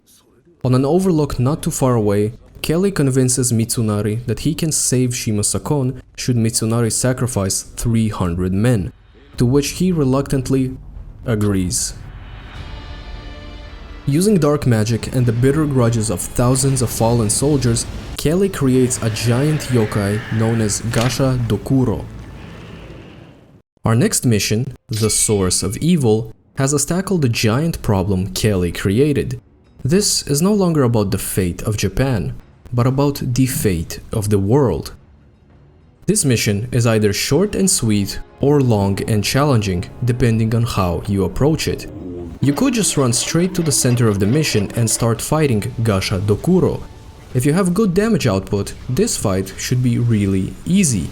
All you need to do is damage one of his limbs and he will become incapacitated, with his head resting on one of the ledges where you have to give him your all. The lower your DPS, the harder this fight will be, as you can't target the same limb to incapacitate him after he gets up. 2 legs means you have 2 tries to get rid of him before the fight becomes tedious, because to damage his arms you have to stand around and bait his moves, which just isn't fun. Alternatively, the crystal shtick makes a return yet again, this time acting as a buff. There's 3 of them to find around the battlefield, and you can tackle them in any order. Approaching a crystal and using the shard given by Tenkai will cleanse the crystal and aggro Gasha Dokuro in your direction, which makes for a very nice environmental hazard to play around with, especially since the battlefield is sprinkled with all sorts of powerful yokai, like the one-eyed Oni, ninja yokis, and the man himself, Onryoki.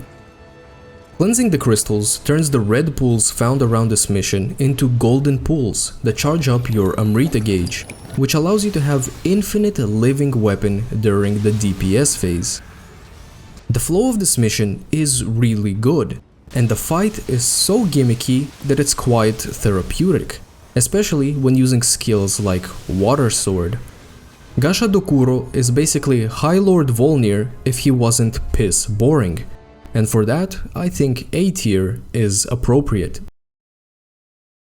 Following the aftermath of Sekigahara, Lord Ieyasu is informed that Mitsunari might be fleeing from Sawayama Castle.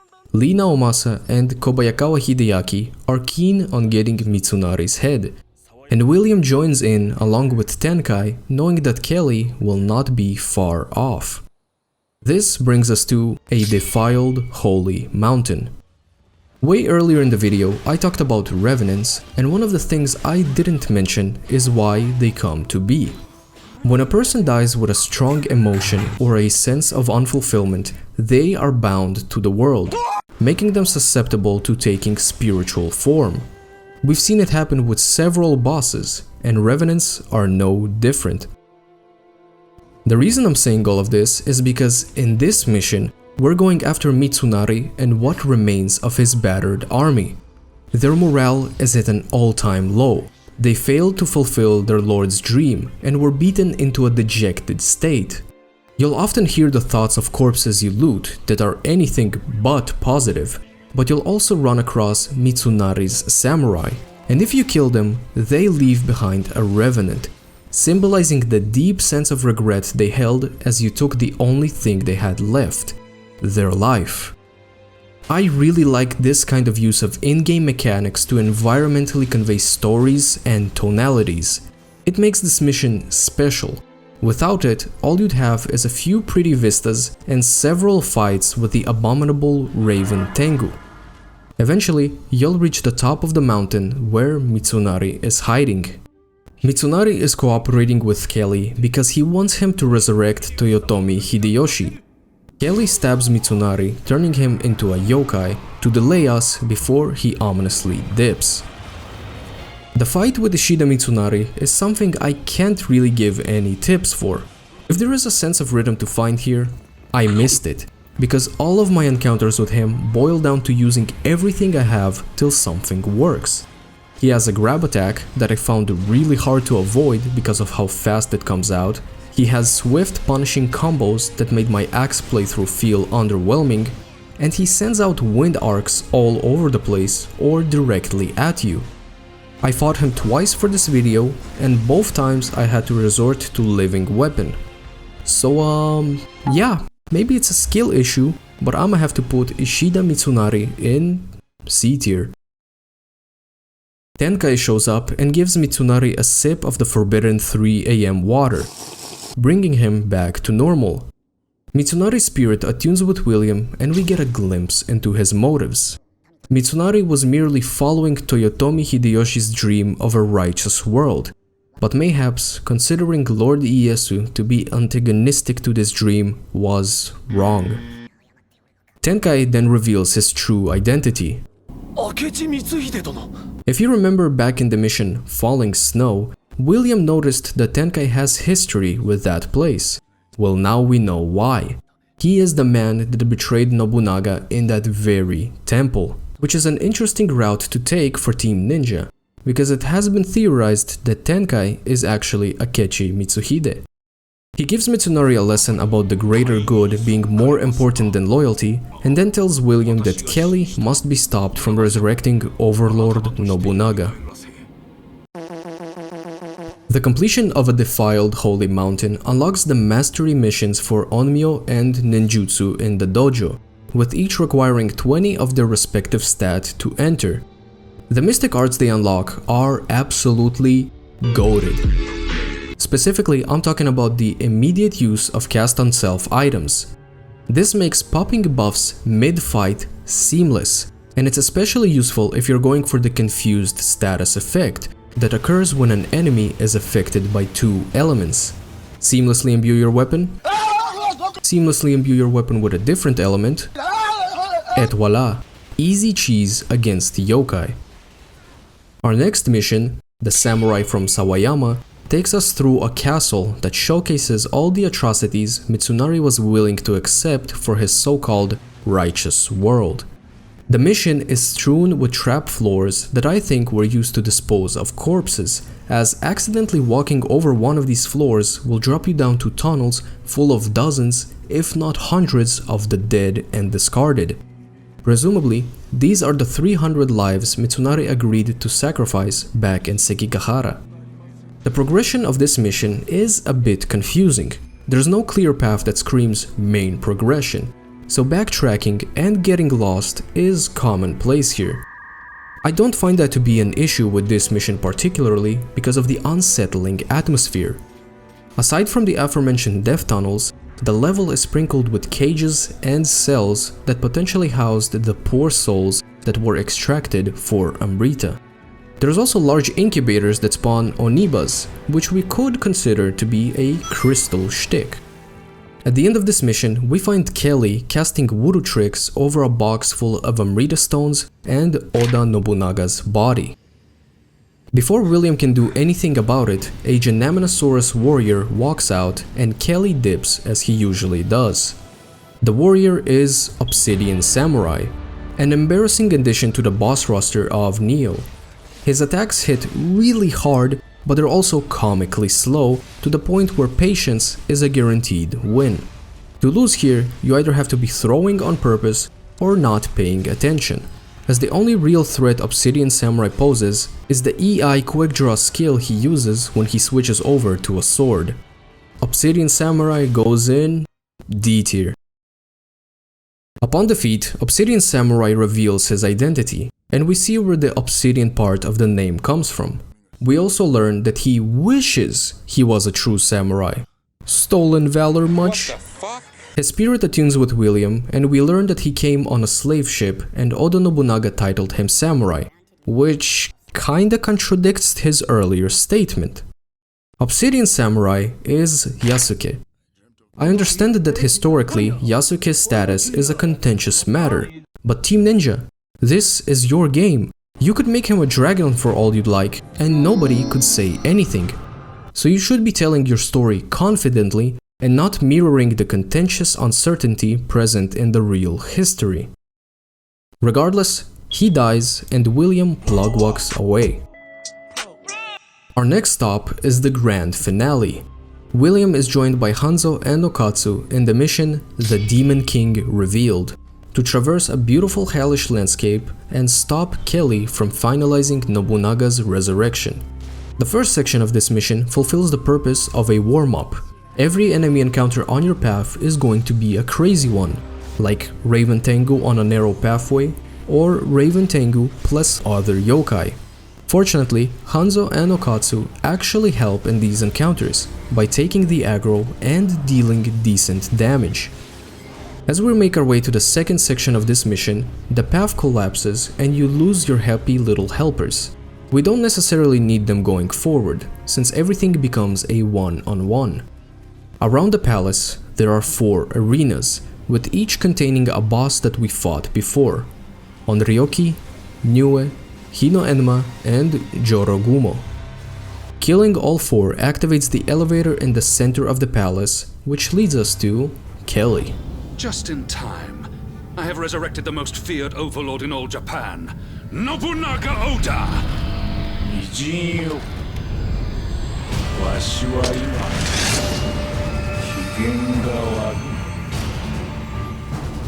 Oda Nobunaga is an interesting fight. He can imbue his weapon with all 5 elements and gets different movesets for each one. Fire poses the biggest threat, as it gives him fast slash attacks and a teleport slam AoE. Water comes with a slower overhead slash and Yuki Ona's spike attack. Lightning has the same attack, but replaces the spikes with Nioh's lightning attack. Wind and Earth both come with an overhead spin swing for the regular attack, and for the special, Wind sends out arcs like Mitsunari, whilst Earth does an AoE. No real tips for this one, it's just a wonderful spectacle with a decent fighting rhythm. Oda Nobunaga goes in B tier. The fight ends with Nobunaga overwhelming William and Kelly says, Yes! Kill him! Nobunaga refuses on the premise that he serves no one and literally walks out of existence. He failed to realize his ambitions, but he died with no regrets, so there is nothing binding him to the world. Kelly runs away and we run after him for no longer than 7 seconds before he is caught. You think you have me? This fight is quite embarrassing, not gonna lie. I'd expect the guy that has been causing us all this trouble with his dark magic to be a bit more challenging, but the fight easily boils down to stun locking him with heavy hits and dodging out of the way when he teleports, because that's when he pulls out his signature move that inspired the heart-crushing headless move in Sekiro. Kelly goes in D tier. He refuses to lose fair and square and decides to fuse his guardian spirit with all the Amrita he's been collecting to resurrect one of the strongest yokai of all. This fight is kinda gimmicky, but I love it. All you really need to do is avoid being hit and stand on the edge of the roof to deal damage when the serpent is close enough.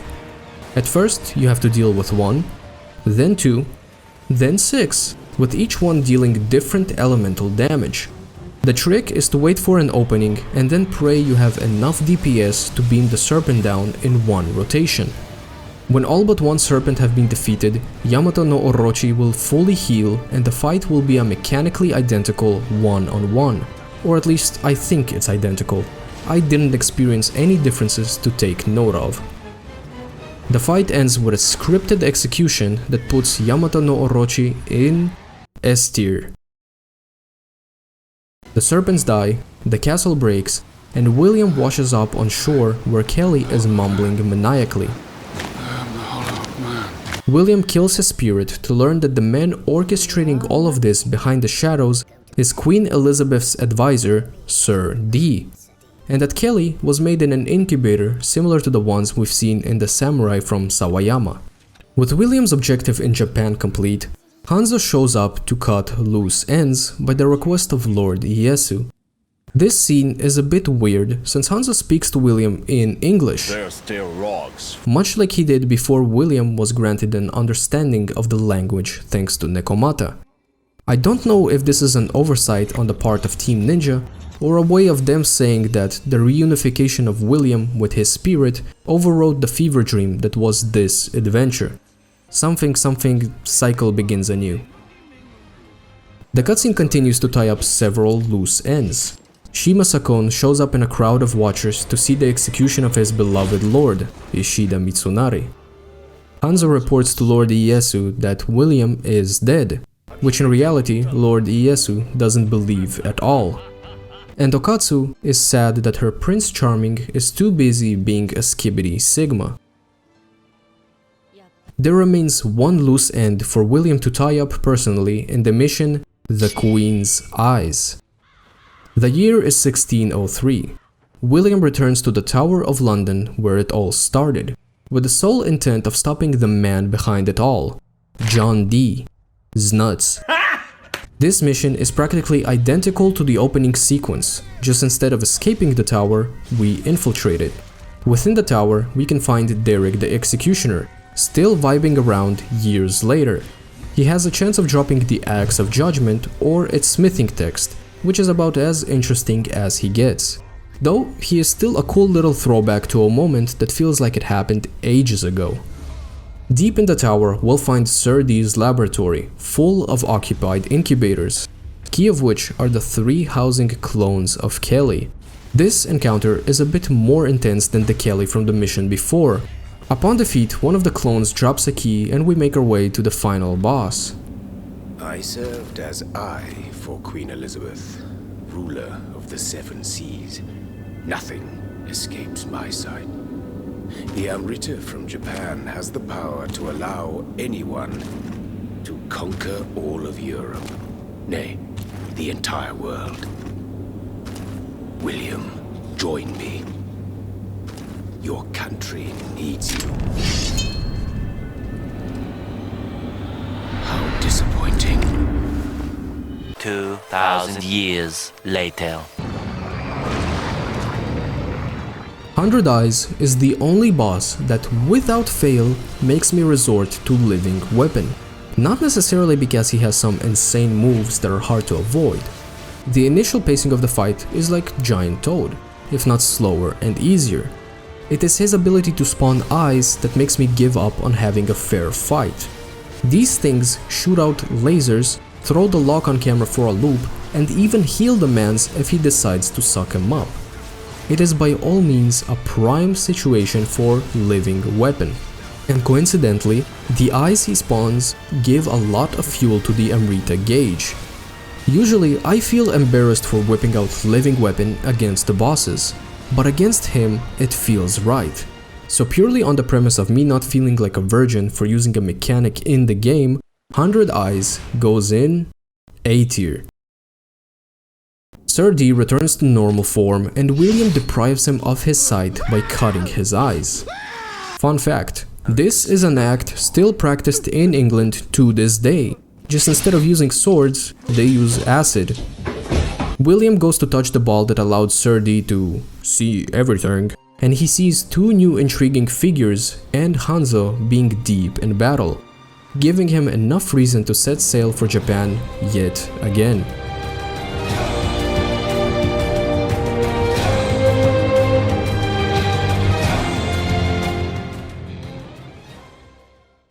On my first ever playthrough, the story completely failed to get my interest. It doesn't really send out any hooks to reel you in, nor does it give enough information for things to marinate as a form of build-up of things to come. It felt like a fever dream that is quickly forgotten with the exception of a few moments.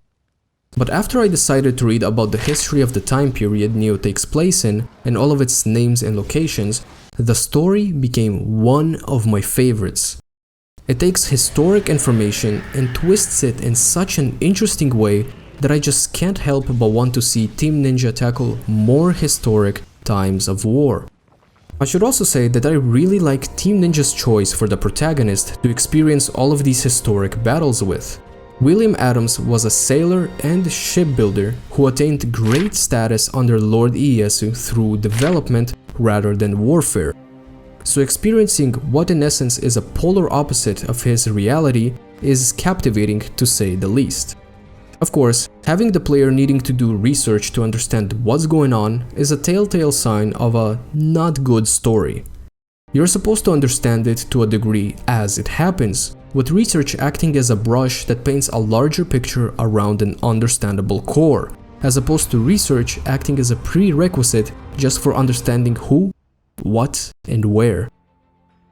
With the campaign complete, now is the perfect time to tackle sub-missions and grow stronger before jumping into New Game Plus, DLC, and The Abyss. A lot of the submissions in Nioh have some very interesting historic inspirations. The obvious amongst which are those where you fight notable figures like Lee Naomasa and many others.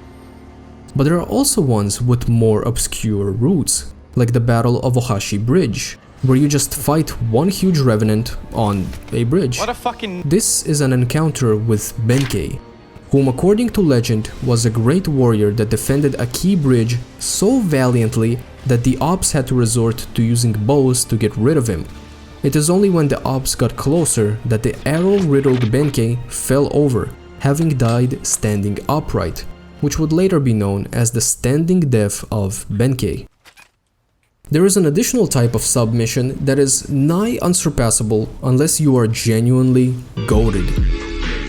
The submissions in question are straight to the point refights against bosses you've defeated, but with a minor addition. That minor addition is a completely different boss. So if you enjoyed fighting Yuki Onna, you can enjoy fighting her and Oda Nobunaga simultaneously, or Honda Tadakatsu and Lord Muneshige simultaneously. These aren't a kind of poetic fight where the two present adversaries are polar opposites like Ornstein and Smo. These are straight balls to the wall trolling from Team Ninja. If they worked on Elden Ring, I can guarantee you there would be a duo fight against Malenia and Alecto. But you don't have to tackle these straight away. In fact, I believe they are something you're supposed to return to when you are better equipped. And what better way is there to become more powerful than to up the difficulty with New Game Plus? Typically, when you finish a Souls-like, your weapons are maxed out and your build is refined to the point where statistically it is soft-capped, if not hard-capped, leaving you with pretty much nothing to do in New Game Plus other than to go for a different ending or experience a different build in underwhelming circumstances. There's no real progression or even challenge to find, as you'll very likely be melting through everything up until the 3rd or 4th New Game Plus cycle. Well, I am happy to say that New Game Plus in Nioh is the beginning of the real game. You can genuinely consider the base game to be one big tutorial that gives you a taste of what Nioh brings to the table. But if you want the full course meal, you'll have to up the stakes with a new cycle. There's a total of 5 game cycles within Nioh: Way of the Samurai, which is the base game, Way of the Strong, Way of the Demon, Way of the Wise, and Way of the Nioh. Going from one cycle to the next doesn't mean you have to play through the entire game again. Instead, you get access to the first 3 regions and all their main and sub missions to complete in any order you see fit. The achievement meter on the bottom right fills with completed missions, and with each milestone the meter reaches, you unlock additional regions.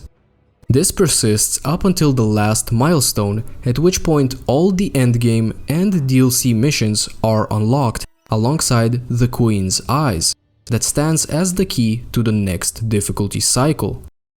You can jump back and forth between difficulties as you please, so the sense of biting more than you can chew is entirely negated.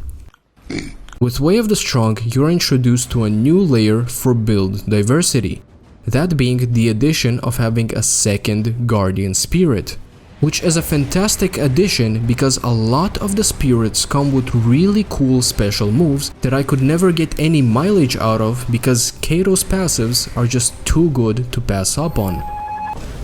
A higher difficulty doesn't mean that you'll just go through the same missions with stronger enemies, it means you'll go through the same missions with more enemies, which is a really fantastic way of keeping you on your toes.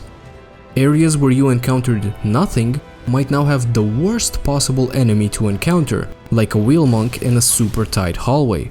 Or areas where you fought a single tough opponent might now have 2 tough opponents. It's something that puts a coat of freshness on familiar content. With that also comes a refreshing sense of progression. Throughout the base game, gear doesn't really matter past its level. Any attempt at creating a build by synergizing stat lines or set pieces is immediately invalidated as soon as you find a lower rarity item that gives better stats just because it's a higher level. This problem ceases to exist with Way of the Strong, as all loot will drop at the gear cap level of 150, which is very convenient considering that the defeat of Yamato no Orochi introduces the concept of Divine Gear, a rarity of loot that serves as legendary gear for the initial New Game Plus cycles. For weapons, this means more familiarity can be gained for just using the weapon, which means higher base damage and stat values. For armor, this means that now it also has familiarity as opposed to its non-divine counterparts. And for both, this means one additional random stat line. The hunt for divine gear doesn't end when you obtain the pieces that complement your playstyle best, as there's an additional incremental leveling value within the parentheses that caps off at plus 10 for Way of the Strong. This doesn't mean that you have to farm for the set pieces you're looking for at plus 10, but rather any piece at plus 10, since the blacksmith comes in clutch with the soul matching feature. All you need to do is pay a small fee and sacrifice a piece with identical or higher plus value to the piece you want to elevate. On top of soul matching, the blacksmith offers many other services like reforging, which lets you randomly reroll the stat lines on equipment unless you use the Umbracite material obtained from Twilight missions, that gives you options to choose from. Refashion, that will allow you to experience the best take on fashion souls in the genre by changing the appearance of every individual piece to anything you've discovered in your playthrough. Crafting, which is rather self-explanatory. The more smithing texts you find by sheer luck or submissions, the more options you have in terms of set pieces and items you can craft. And sell/disassemble to get rid of gear for money or materials, both of which have their uses. Alternatively, you can donate gear at shrines to the Green Goobers for Amrita. The more you interact with these features, the more patronage points you'll get to use with the smith that unlock passive benefits, like discounts and the likes. There is, however, one super incredible passive to find here that gives you 2 more shortcuts. A shortcut is basically the item menu in the HUD that holds all your healies and such. By default, you get 2 pages of 4, which is more than enough to hold most, if not all, you'll be utilizing throughout the base game. It's when you move to higher difficulties that it starts to feel kinda cramped, so doubling the amount of available slots is incredibly valuable, especially if you take advantage of the Supa, Catwalking and Tiger Running combo often. Additionally, there is a submission called Trail of the Master, where you save the blacksmith's grandfather. In doing so, you unlock the option to spend patronage points on his infinitely more useful passives. Gear farming, which isn't really farming since you'll be showered in dozens of pieces just for playing the game, isn't the only form of progression. With the base game completed, the option to enhance Guardian Spirits up to level 30 is unlocked, giving Amrita an additional use case on top of the conventional leveling, which is still highly relevant, both because of the stats it gives and the skill points that can be used on anything you're missing, or the Divine passive that increases either melee, ranged or bare-handed damage. This feeling of a refreshing progression and engaging encounters is constantly reiterated upon with each subsequent difficulty. I don't want to linger on this topic for too long, but here are some of the things you can expect further up the difficulty ladder. On occasion, you will stumble across enemies enveloped in a red aura. These are the same as their non-red counterparts, except they're doubled and passed to the next person, since they're twice as aggressive but also drop twice as much loot. Some enemies and bosses will receive additional moves to punish habits of engagement, like the One-Eyed Oni for example. Chances are, throughout your game, you will grow accustomed to being up his ass when dealing damage because of his slow nature. Well, as early as Way of the Demon, he gets a butt slam to punish just that. Same goes for Giant Toad, who gets a new spear spinny move to punish the aforementioned method of approach. A completely new rarity of loot will make an appearance in Way of the Wise and onward, known as Ethereal, which introduces the concept of grace sets. Each of these sets is named after Shinto deities, and they can only appear on non-set items, so in a way, it's like the Japanese deities are gracing you directly, which I think is a really cool detail. There's a total of 22 grace sets, 9 of which appear in the main game, while the remaining 13 appear in Nioh's real endgame called The Abyss, but that's a topic for later. Existing sets can also drop in the Ethereal rarity, which is superior to Divine, but they won't receive any grace bonus. And of course, you can expect the level cap for stats, Guardian Spirits, gear and plus values to increase. Another progression system that isn't exclusive to New Game Plus cycles is Prestige, which develops with each challenge you complete. The points you gain here can be used to permanently increase various numerical values, like close combat damage, ki, luck, and the likes. Souls-likes often boil down New Game Plus into here's the same thing again, but you keep your build now, as opposed to developing the experience like Dark Souls 2 has in the past. The gameplay difference between Way of the Nioh and the base game Way of the Samurai is colossal. It truly feels like you're playing a sequel to Nioh within Nioh. And the fact that getting to that point is fulfilling and engaging makes it the supreme New Game Plus experience.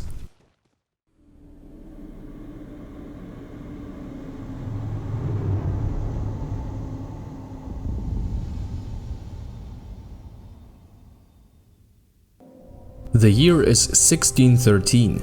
Rumors of yokai activity in the Tohoku region of northeastern Japan have led Hanzo to seek audience with the Lord of Oshu land, Date Masamune. Hanzo begins by thanking Lord Masamune for his clan's assistance in the Battle of Sekigahara before quickly pivoting the conversation to rumors of yokai roaming his land that could disturb Japan's peace. Master Shiginaga rejects these rumors, and a pretty white woman gives Hanzo some nasty side-eye. Lord Masamune says he will inform Hanzo should any yokai activity arise, and Hanzo begins to take his leave. Lord Masamune attempts to inquire about William, but Hanzo quickly halts that topic by saying that William is dead. それは惜しいことをした。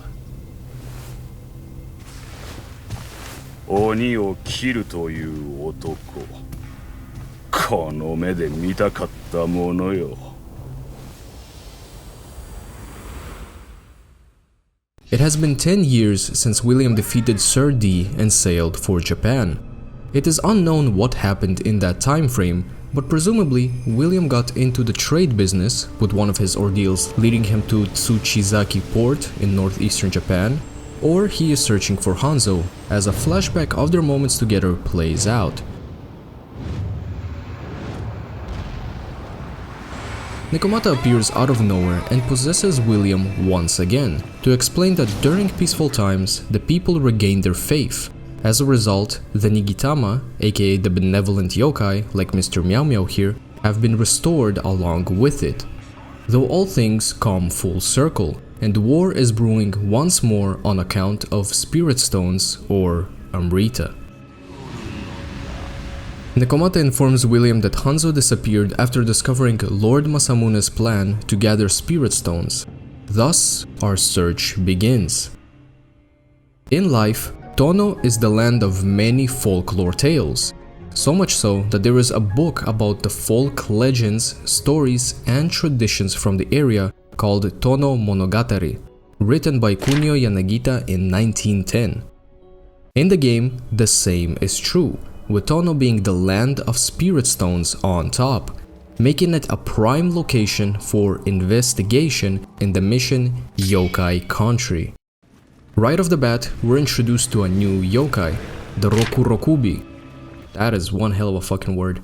These long-necked Jibaters are a phenomenal addition to Nioh's enemy roster. Up close, they're not that much of a danger, primarily resorting to spewing fire or poison, spamming light attacks, and utilizing a nasty chokehold grab attack. It's when there is a bit of distance between you and them that they become a problem. They spit fast fire/poison balls and stretch the hell out of their necks to hit nasty bonks. But all of that is not what makes them phenomenal. Like it or not, throughout the game you will build the habit of using ranged weapons to cleanly dispose of some blokes with a quick headshot. The Rokurokubi, by design, subvert expectations as they take the appearance of a normal human, leading you to believe they're a quick one and done, only to reveal their true form when shot in the head or when reaching certain health thresholds.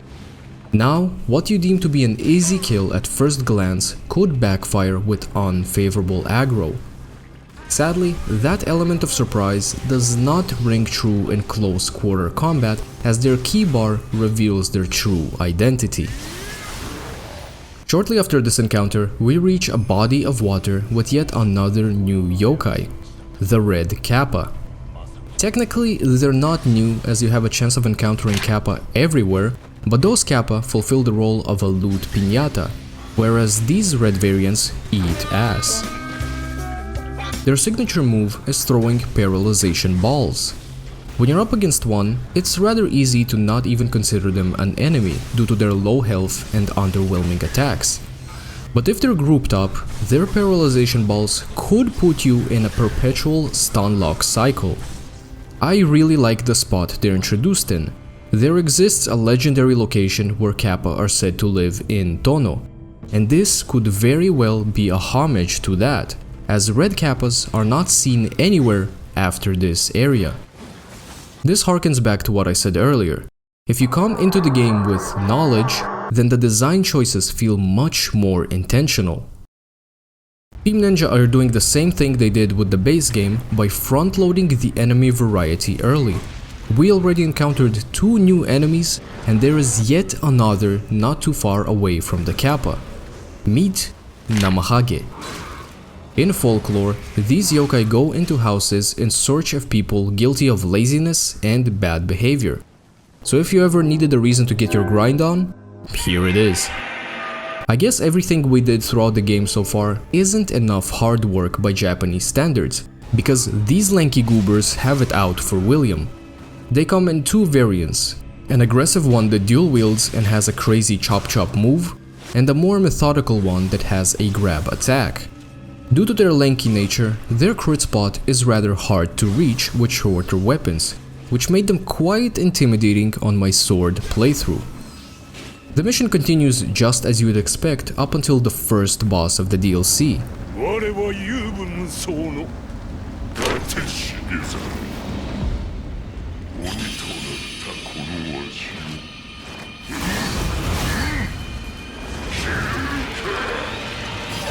See, now this is how you do a creepy centipede, not that goofy great centipede shit.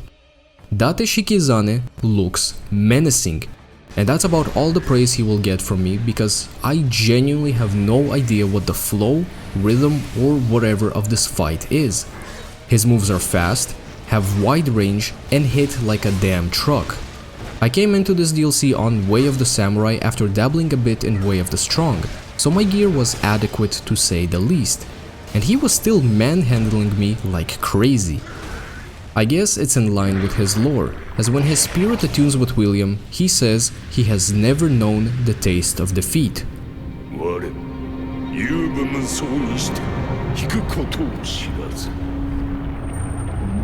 I feel like any boss who says the word defeat is bound to be something crazy.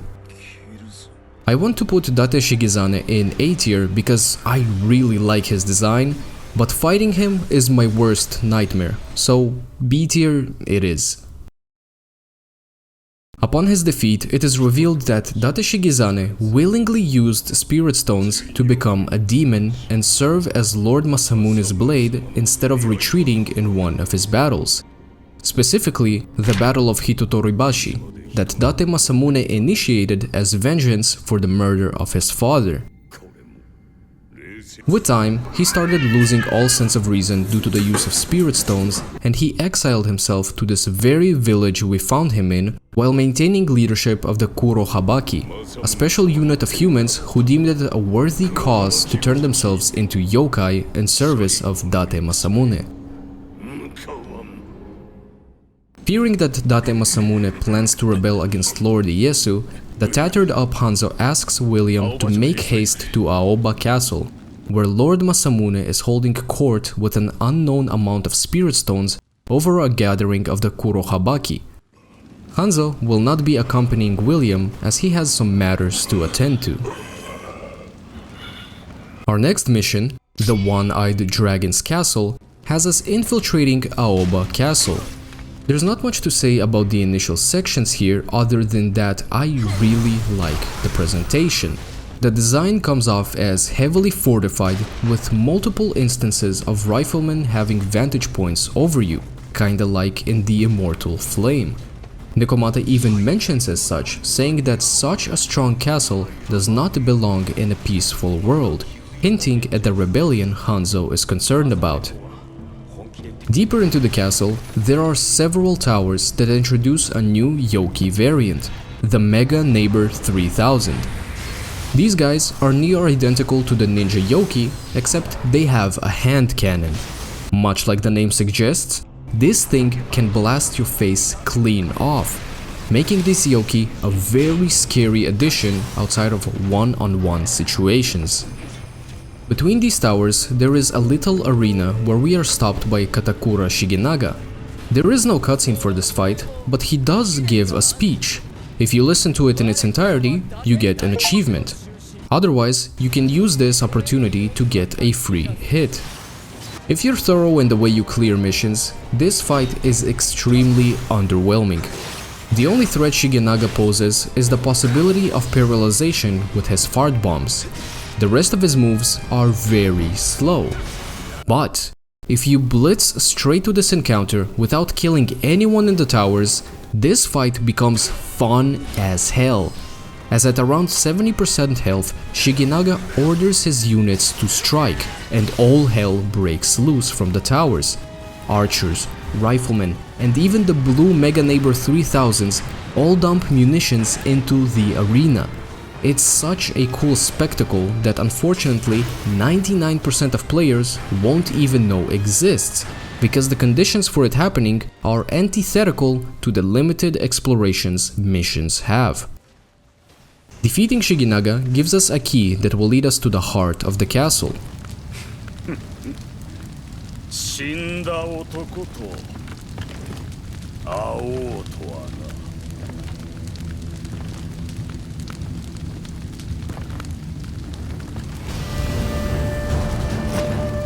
な。安心よ。わしが黄泉に送り返してやろう。Date Masamune is one cool-ass dude. His armor? Drippy. His empty eye socket holding an Amrita crystal? Grippy. His spirits? Awesome and trippy. Serious Sam truly is responsible for every game ever. His fantastic presentation carries over into the fight, as he brings a lot of swagger with his moves. One in particular will immediately feel familiar, which is the Yuki Onna style gap closer. However, when he uses living weapon of either of his spirits, then there's nothing like him. His Wind Dragon spirit mainly makes him much more aggressive and flashy with the basic dual sword moveset, with the addition of a mandatory AoE ability of course. But his goofy old man water spirit lets him create damaging water pools that considerably shrink the playable area, and gives him fast water arcs that are so satisfying to dodge with swords and spears because of their unique sidestep. One major problem with him is that he can use living weapons all willy-nilly. Stun him out of water, he'll go into wind in less than 10 seconds after getting up, which makes him a very difficult fight, especially without decent gear. I fear him as much as I like him, therefore Date Masamune is going in S tier. Before Lord Masamune can make his final stand, Shigezane, now in complete human form thanks to the sacred waters of Mount Ibuki, shows up and suggests there is no need to rebel for the sake of land any longer. Lord Masamune is taken aback by this suggestion, and his dragon spirit attunes with William to show us why. Lord Masamune promised the land of the Date to his closest allies, Shigezane and Kojuro, the late father of Shiginaga. Presumably, this is in reference to the ancestral Date land that Masamune forfeited to Toyotomi Hideyoshi many years prior. With them by his side, his ambition soared to the heavens like a mighty dragon. But as Kojuro fell to illness and Shigezane turned into a demon, his ambitions fell dormant. Until one day, a Spanish woman by the name of Maria rekindled them with the powerful allure of Amrita. Where's Maria? Shiginaga says he saw Maria near the storehouse where the spirit stones from Tono are stored. Before we make our way there, I have to say that I really like the approach Team Ninja took with the story in this DLC. I'm not just talking about taking historic figures, events and the likes and adding a fantasy twist to it like in the base game, but rather taking an existing figure and giving them a unique, self-contained story in a time frame that doesn't conflict with anything before or after it.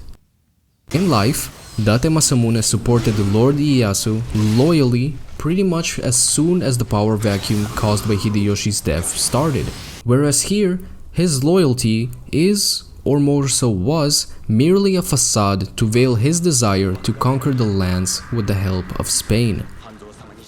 Now it's time for Spirit Stone Huntress.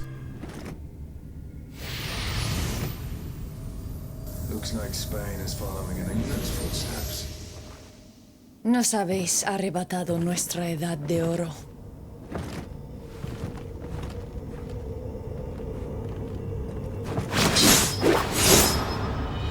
Don't pretend we're the same.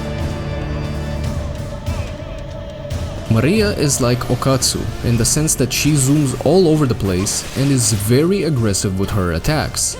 There is a decent rhythm to find here, but she tends to break it with a rather slow arc attack. This acts as a good moment to heal and all, but getting back into the zone after it usually ends up with the healing being negated.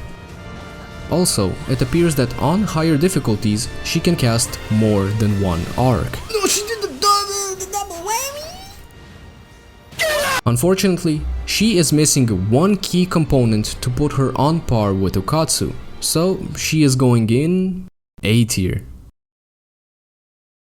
Maria pulls off a Kelly-style voodoo trick and teleports out of the storehouse with all the spirit stones. Conveniently, Hanzo shows up and William says, War is coming, and it's gonna be fierce. This is followed by a cutscene where Maria is having audience in the Setsu province with two high-ranking looking individuals. Lord Masamune informs Hanzo that should a spirit war arise, the Kurohabaki should ally with Lord Ieyasu. With that, the first DLC's campaign is concluded. Content-wise, Dragon of the North has 4 new enemies, 4 new bosses, 3 main missions, and 7 sub-missions, which is about the same amount as most other regions in the game. Amongst the sub-missions, there is one that takes you through a completely new area, whereas the rest stick to the same mission but flipped or chopped formula. Of note is a refight with Centipede Shigezane and a duo fight against Shigenaga and Human Shigezane.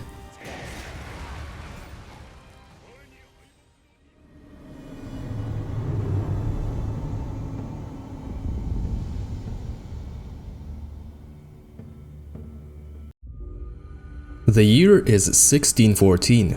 In real life, the only pocket of opposition that exists to put the validity of Lord Ieyasu's power into question is the Toyotomi clan nestled in Osaka Castle, and more specifically, Toyotomi Hideyori, the son and designated successor of Toyotomi Hideyoshi.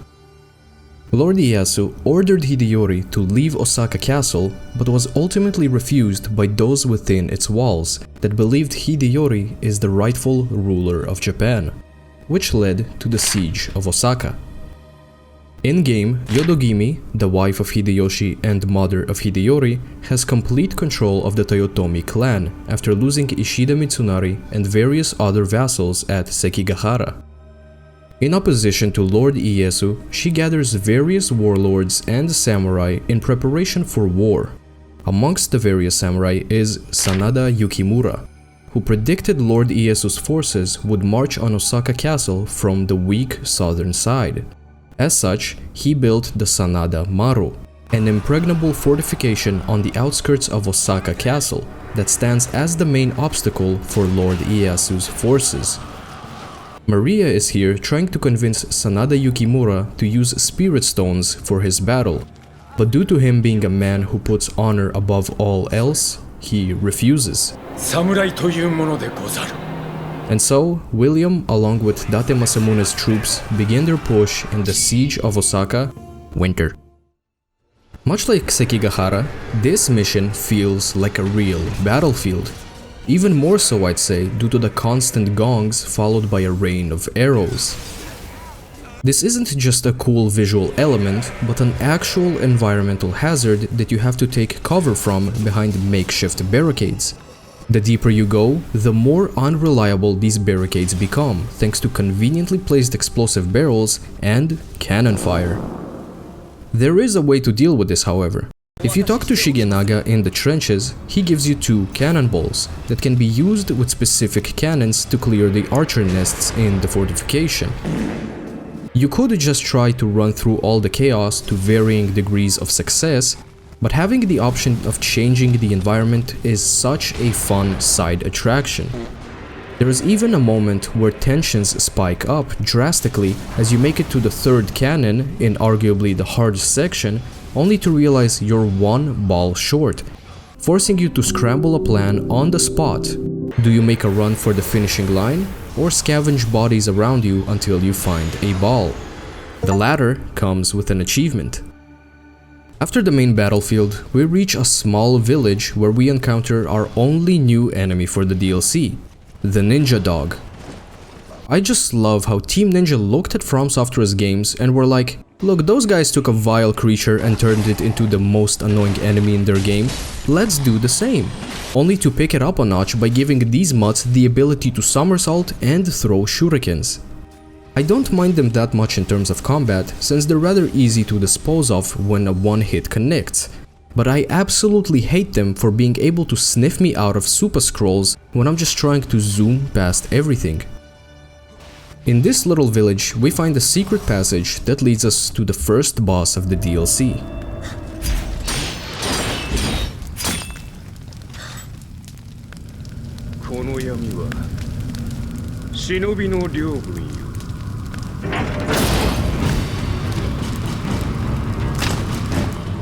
If Okatsu was a ninja fight, then Sarutobi Sasuke is a ninja fight.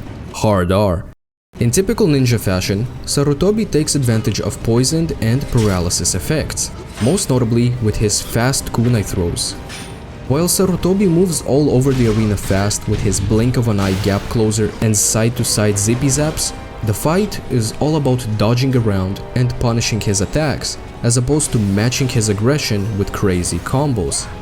Somewhere around 40-ish% health, Sarutobi ditches poisoned and paralysis in favor of fire and explosive shurikens. It seems like his aggression also goes up a notch as he starts to use the gun function of his tonfas more often. The way he moves around gracefully, combined with the fact that his wooden bunking sticks double as a gun, is so damn cool. On top of that, once I understood that I need to be more methodical, the rhythm of this fight became addicting, so I have no choice but to put Sarutobi Sasuke in S tier. Sarutobi pulls off a ye-old ancient ninja trick to vanish, while ominously saying that the battle will soon end and our efforts are futile, whatever that means.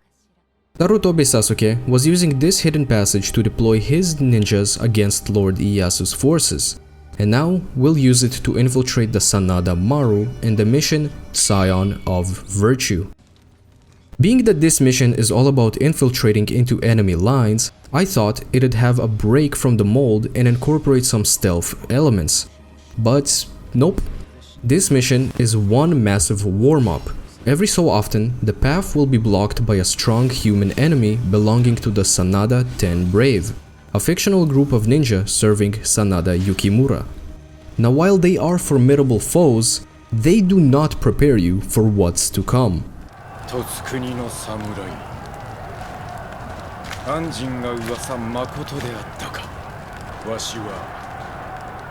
Sekigaharaに散った父に習い、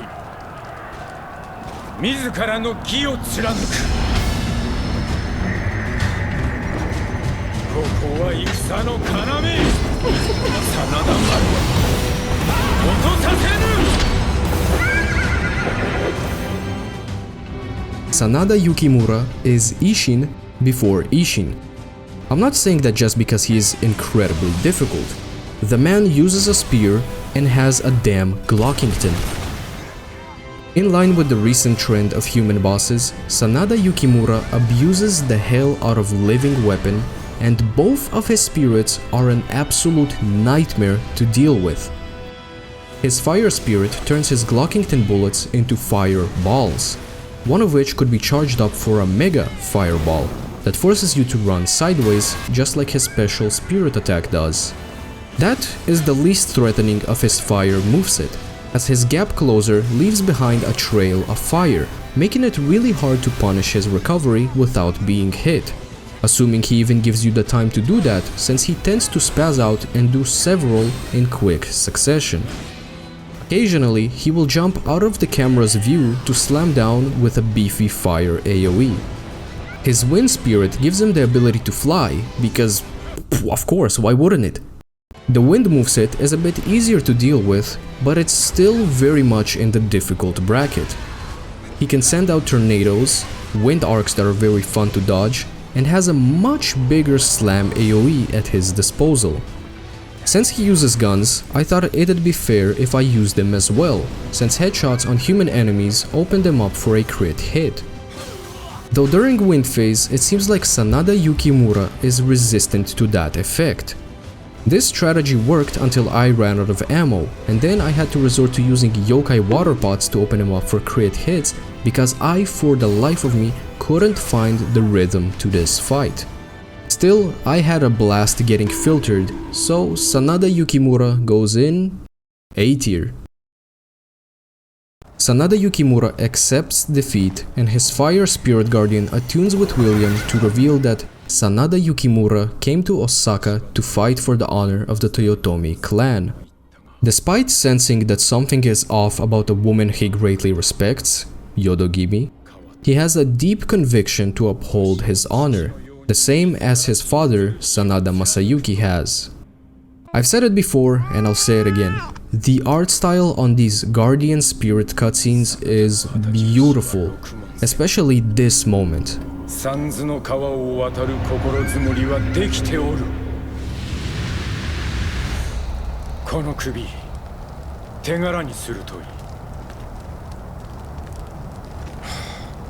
Where's Maria? You just can't keep away from me, can you? Maria teleports in to tell Sanada Yukimura that unlike him, Yodogimi is open to the idea of using spirit stones. This is followed by horns blaring through the lands, calling for peace.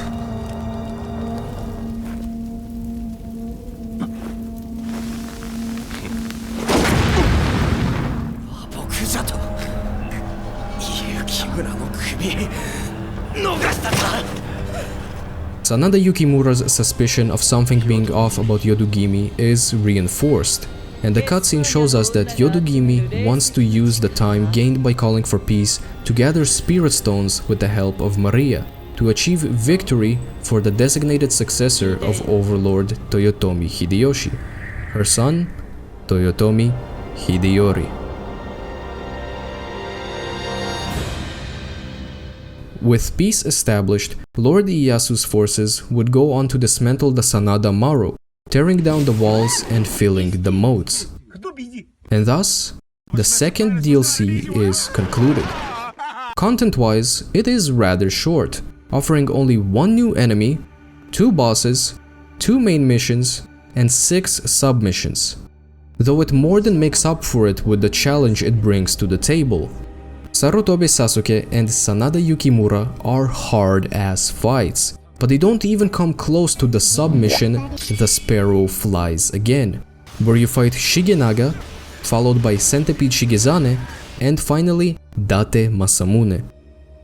Of note is the sub-mission named Ganryu, that puts the spotlight on a real historic figure by the name of Sasaki Kojiro, a respected warrior who mastered the Odachi. The requirements to unlock the submission are to complete the Grimmest Blade, proficiency mission for dual swords in the dojo, and the submission Master of the Twin Blades in Sekigahara, where you help a lone warrior in battle. Upon completion, the warrior says his name is Musashi. This is relevant because Miyamoto Musashi, a warrior of legendary status who was known for his prowess with 2 swords, would ultimately crush Sasaki Kojiro's skull with a wooden sword during their duel in 1612. If we had a hall of bonks, I'm certain this historic recounting would be somewhere in the top 10.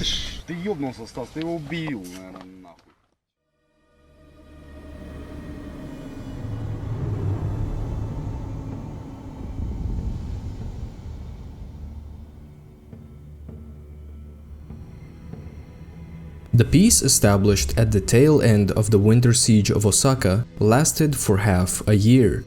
Now troops are being amassed yet again in Osaka Castle, and reports are coming in that spirit stones are at play. Sanada Yukimura is making a plea to Yodogimi that victory achieved at the cost of honor is not destined to last long, and that he will bring victory without the use of spirit stones. Yodogimi trusts him to succeed, and the events of the mission, the Sanada's Resolve, come into play. Lord Ieyasu's army stands at 150,000 strong against Toyotomi's 70,000. Despite this significant difference, Lord Ieyasu's forces are having a hard time getting past the Sanada resistance into Osaka Castle. Our goal is to infiltrate the Sanada encampment and cause its forces to fold by killing Sanada Yukimura. This mission is like a fusion of a defiled holy mountain and scion of virtue. Every so often we'll encounter one of the Sanada 10 Braves. Again. This time around, defeating them is final, as upon death they leave a revenant, which symbolizes the impending downfall of the Sanada. That's really all there is to this mission. You could destroy a few specific cannons for an achievement, but other than that, it's time for the boss. これより撃って出る。狙うは家康の首ただ一つ。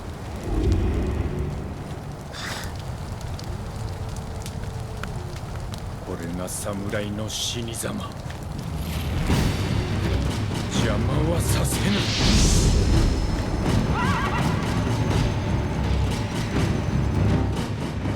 Well, it's Sanada Yukimura. Again. However, this time around, he is a bit easier. It seems like he has a noticeable cooldown between living weapons. Not that it matters much, he still filtered my ass. Also, the bit easier part is a complete lie, because at around 30% health, Sarutobi Sasuke joins the fight. I don't mind duo fights, but these guys are not like polar opposites that create one distinct whole. They're both unrelentingly aggressive. Even a world-class surgeon wouldn't be able to get them off my wiener. Mathematically speaking, an S-tier boss and an A-tier boss equals... Sarutobi Sasuke pulls off a ye-old ninja escape tactic, and Lord Ieyasu's forces run past the defeated Yukimura. Seeing this from the comfort of her castle, Yodogimi pulls the trigger on Spirit Stones, and the new form of yokai ravage all those standing in their way. William bolts towards the action while Sanada Yukimura falls to his knees in despair, with Sarutobi Sasuke appearing beside him and looking upon his defeated lord. The mission, Resentment Unleashed, fulfills the purpose of a filler, as it doesn't really do much for plot progression, but it's still really cool. It begins on the bridge where dozens, if not hundreds of samurai were slaughtered in the earlier cutscene. That is a good way of setting the tone for this mission, because not even 10 seconds later, a massive demon bird lands on a roof and activates Dead Money mode. With that comes the formal introduction to the Magatsu Warrior, a yokai that on the surface appears to be the hardest of them all. And truthfully, he can be, since he has 4 arms to spaz out with, both with up-close Fruit Ninja and ranged arc spam. These tweakers have a crit spot that not only removes 2 of their arms, but also subdues them long enough to get rid of them altogether. It's a bit harder to reach since it's on their backs, but at least they have one, unlike the Raven Tengu. A short distance from this encounter, we help out Date Masamune and Shigizane, after which they accompany us throughout the mission, the same way Hanzo and Okatsu helped out in The Demon King Revealed. There will be an arena where the demon bird lands again. If you shoot its shiny horn, you'll cop an achievement. Other than that, there's really not much to say about the mission until the end, where the same demon bird comes for revenge. Onmoraki is a really easy fight, on paper. Just hit its horn when it's glowing and have your way with it while it's down. But for some reason, that tactic is extremely inconsistent. Sometimes, hitting the horn just doesn't do anything, and you have to fight it fair and square, which isn't that exciting. Onmoraki is like a bona fide Raven Tengu. It does the same spinny move, samey kind of wing swipes, and sends out tornadoes instead of wind arcs. The weirdest part about Onmoraki is that it makes an elephant sound. So for quirkiness sake, Onmoraki goes in C tier. The Last Samurai is the grand finale that opens up with a cutscene depicting the remains of the Sanada making a desperate final push against Lord Ieyasu's forces. Hanzo and Sanada Yukimura battle it out in an honorable one-on-one that ends with a cliffhanger where Hanzo is at the mercy of Sanada Yukimura, who is pointing a gun straight at him. Then the mission really begins. And man, I have to say, this one is truly exhausting. The initial section takes place outside of Osaka Castle and mainly focuses on difficult encounters with the biggest ops. As you make your way into the castle, the crystal stick returns yet again, this time spawning yokai. To destroy them, you have to overload them with Amrita, which usually just means destroy the smaller crystals and kill a few enemies. This shtick persists for a couple of floors before being replaced by a different crystal shtick in the first boss encounter. It's Otani Yoshitsugu. Again. In some sub-missions, and even main missions, Nioh has reused bosses like Jorogumo, Hinoenma, Nioh, etc. But those are usually concepts. Theoretically, if you take a white woman's social media access before she can virtue signal whatever is trending right now, her grief could bind her to the world and she'd become an ogress. Theoretically, of course. Otani Yoshitsugu, on the other hand, is Otani Yoshitsugu. He is not a concept, he is an individual, so seeing him again is a really fat L. Anywho, it's the same fight, just much harder because he is scaled up to the mission's difficulty. On the next floor up, we're stopped by the exact same crystal stick, just in a different color. This time, the fight is with Ishida Mitsunari. I'm not gonna go over the same tangent, but come on. Could we not get something cool like Kanibozu instead?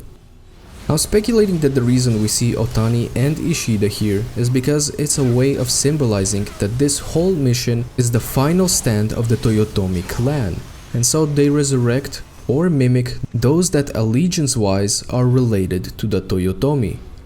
Another floor up this beautiful hellish landscape, we encounter another boss.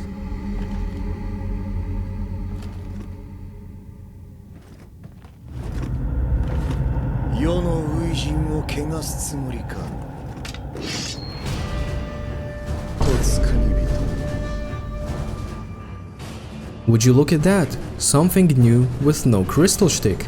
Thank you, Mr. Hideyori. Very cool. This fight is the Temu version of Oda Nobunaga. Both take advantage of elemental damage, but Hideyori to a lesser degree, only relying on fire and lightning that come innate to his weapon. Both share a near identical arena, and both are humanoid enemies that block often. Similarities aside, Toyotomi Hideyori is a decent fight. He has several cool moves that are either fun to react to, like his forward fire streak, or pleasant to watch, like his arc machine gun. It's a bit annoying to get hits on him, not only because he blocks often, but also because he can parry. Other than that, the fight is a rather simple back and forth up until he hits 50-ish% health, at which point he turns into a yokai. Not really though, because the only difference now is that his key bar is purple and he can send out yokai pools to fill the arena. I'ma put Toyotomi Hideyori in B tier. Seemingly, this unexceptional ranking makes Hideyori so mad that he implodes, and the cutscene switches back to Sanada Yukimura holding Hanzo at gunpoint, before a shot is heard. Lord Ieyasu ordered one of his men to fire at Sanada Yukimura. Hanzo walks over to his body only to discover it's actually Sarutobi Sasuke. With his dying breath, he goes on to explain that Sanada Yukimura must die as an honorable samurai who didn't turn his back against the Toyotomi. Hanzo covers Sarutobi's face and honors what he said by exclaiming that Sanada Yukimura is the greatest samurai of these lands. This part of the cutscene is beautiful in what it symbolizes, but man is it terrible in execution. Throughout every view of Sanada Yukimura, there is absolutely nothing to indicate that this could be someone else. It's literally just Sanada's model. But then, when he is on the floor, it's obvious it isn't him. Even with the mask on, you can see Sarutobi's makeup. It feels like an abrupt bait and switch that is too blunt to even enter the realm of possibility. There should have been at least some indicator prior to the mask coming off that would tie in the revelation into some "oh, how didn't I notice that" moment. Back in the cutscene, the real Sanada Yukimura shows up behind William to say that Hideyori was made out of spirit stones to explain the prior implosion, after which his wind spirit attunes with William to show that Yodogimi dreamt of a peaceful world, but at some point she strayed from the path of humanity with the allure of spirit stones. Yukimura exclaims he will sacrifice his life to stop Yodogimi and her corruption, for it is the honor he lives for. I really love this cutscene as a whole. In the eyes of the world, Sanada Yukimura died an honorable samurai death, but in the eyes of us, the player, he gets an additional layer of honor as he makes a stand against his lord for the greater good. Following this cutscene, Yukimura tags along with us for the rest of the mission. A floor above, we get more of the spawning crystal shtick with an additional layer of something. Every so often, revenants will spawn that taunt Yukimura. I don't exactly know who these revenants represent. It could just be some miscellaneous generals that died battling against Lord Ieyasu's forces, but I'm more inclined to believe that these are the revenants of the Sanada 10 Braves. I don't really have anything to back up my inclination, nor do I have any other theories in mind, since there's literally no mention of these encounters anywhere online. With this room cleared, nothing stands on our way to the top floor.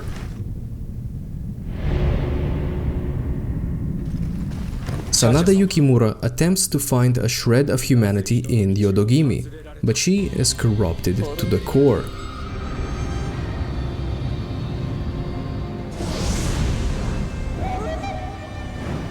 As she is transforming into an abomination, Maria, in typical womanly fashion, runs away from the mess she created, and it is up to William, alongside Yukimura, to put an end to Nine-Tailed Fox.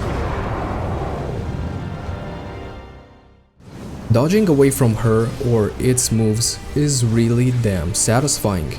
Most of them have good telegraphing, like the gap closer, the somersault, the spinny spin, and the yumpy yump. But due to the size of this thing, it's an eyesore to fight it on the sides and especially the back. The tails practically muddy everything in view, and they come with a fast, annoying slam that I don't think anyone is reacting to when you literally can't see shit. The fox also has a couple moves like homing fireballs and some weird wave thingy, but those seem to be very conditional.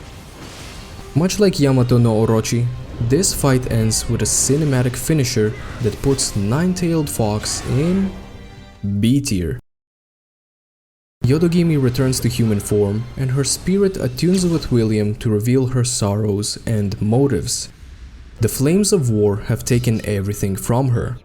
Father slain by Nobunaga, mother slain by Hideyoshi, who she was wed to after which, son lost to unspecified reasons, which caused his loyal retainers to leave the clan, amongst which was Sanada Yukimura, who is the only one who looked out for her. Feeling that she lost everything, she turned to the black arts of spirit stones to resurrect her son and consume the world in the flame she was born to witness. She relinquishes her guardian spirit, marking her acceptance of death, and Yukimura tells her that they will work together to realize her dream of a world without war, for he will serve her until the very death. Poetically enough, she was born to witness flames, and she dies surrounded by the flames that engulf her and Yukimura. William leaves the castle and meets Hanzo in its courtyard. Both agree to protect Japan from the shadows under the assumption that more might come in search of Amrita. And so, Bloodshed's end is concluded. A fitting name, as following the events of the DLC, Japan would know peace for 250 years under Lord Ieyasu's Tokugawa shogunate. The 3 story missions of this DLC are based on the Summer Siege of Osaka, where the Toyotomi clan not only suffered the defeat that caused Hideyori and Yodogimi to commit seppuku, but a defeat that ultimately wiped the Toyotomi clan from existence in the aftermath, when Hideyori's 8-year-old son was captured by Tokugawa forces and beheaded.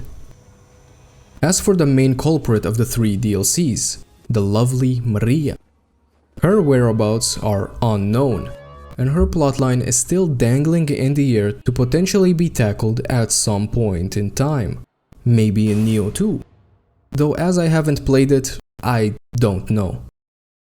Content-wise, Bloodshed's End offers 3 new bosses, 1 new enemy, 3 story missions, and 9 sub-missions, the standout of which is the Master Ninja, that pits you up against a ninja so proficient in the arts of stealth that they even slipped past Hanzo's radar. This is of course Jin Hayabusa, an ancestor of the protagonist in the Ninja Gaiden series. If I ever decide to sit through one of the worst PC ports out there, maybe you'll hear about it on this channel. Jin Hayabusa is pretty much the pinnacle of human bosses in Nioh. He is not an easy fight by any stretch of the word, and I'll leave it at that. With all the narrative beats concluded, all that's left is to take joy out of Nioh's combat by either going through the New Game Plus cycles we've talked about, or by going into Nioh's real endgame.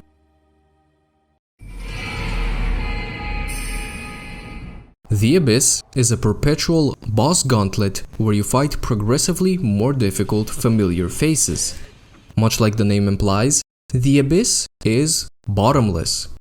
Not really though, because there actually is a limit. But it might as well be, since the odds of you reaching that limit, or even coming close to it, are slim to none, as there are 999 floors. Before engaging with a boss, you can go the other way and sail on one of 4 boats that will take you to prefixed stages where the objective is to interact with a white Kodama. If the stage is just a simple get from point A to point B, then the Supa, Catwalk, Tiger Running scroll combo makes it a breeze. But on occasion, you'll get a stage where you have to fight waves of enemies. Doesn't sound too exciting, right? Well, that's because it isn't. But these stages are worth the time investment because each boat represents a color, and these colors correlate to debuffs that will apply to you during boss fights. More often than not, the debuffs could be supremely annoying, making clearing the boats feel more like a requirement rather than a bonus. Now, if clearing the boats gave a buff instead, then I'd be singing a completely different tune, because then the time invested would translate into you going above your base potential, as opposed to bringing yourself to your base potential. I'd also be singing a completely different tune if the boats weren't a constant element. Each time you defeat a boss and progress to the next floor, a boat will return with some debuff. In rare cases, one debuff can be overlooked. But then as you progress to the next floor again, the prior debuff will change to something else, and an additional boat will appear, giving you the sense that the boats are once again mandatory. The purpose of the Abyss, other than enjoying Nioh's combat in a boss rush type mode, is evolving your gear with its defilement system. Defeating bosses in the Abyss will reward you with droplets of decay. Together with Amrita, these can be used at a shrine to defile any piece of gear. What this will do is improve the quality of the gear to the next tier, increase its level and plus value, and give it a grace bonus set if the gear piece doesn't belong to any set. A successful defilement is defined by the amount of floors you've cleared after defiling an item. The cap is 3. So you don't need to complete more than 4 floors to get the best outcome. Much like soul matching, the more you defile a piece, the more expensive it will become in subsequent defiles, so planning and timing do play a certain role. Of course, there are many specifics and variables at play with the Abyss as a whole.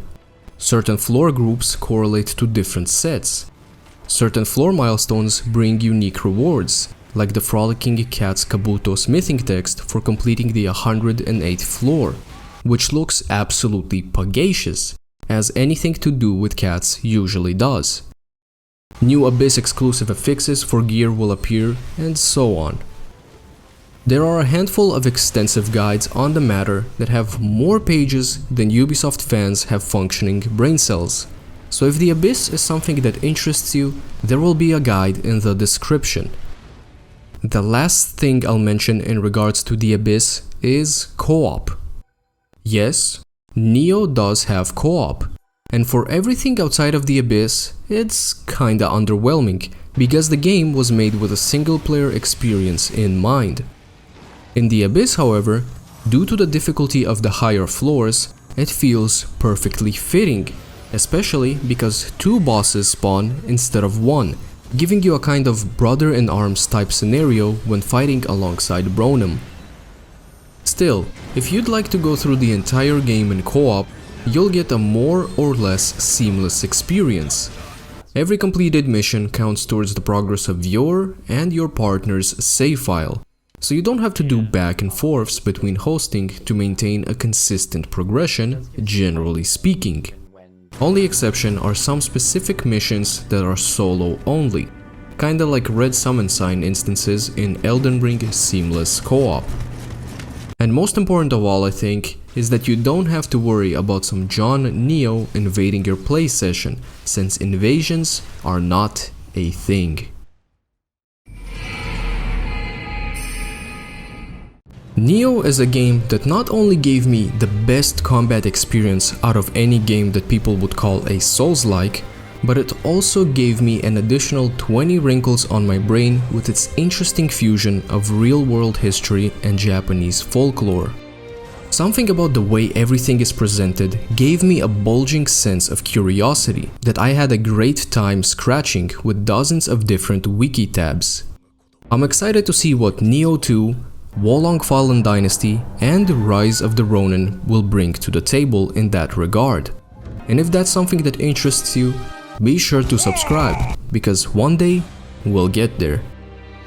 This video is probably longer than all of my previous videos combined, so I don't think a rating is that necessary to convey my feelings towards this game. But for consistency's sake, the final rating for Nioh the Complete Edition is a sanctified out of 10. That's about it. Don't forget to slap like, slap wife, hit subscribe, and I shall catch you next time.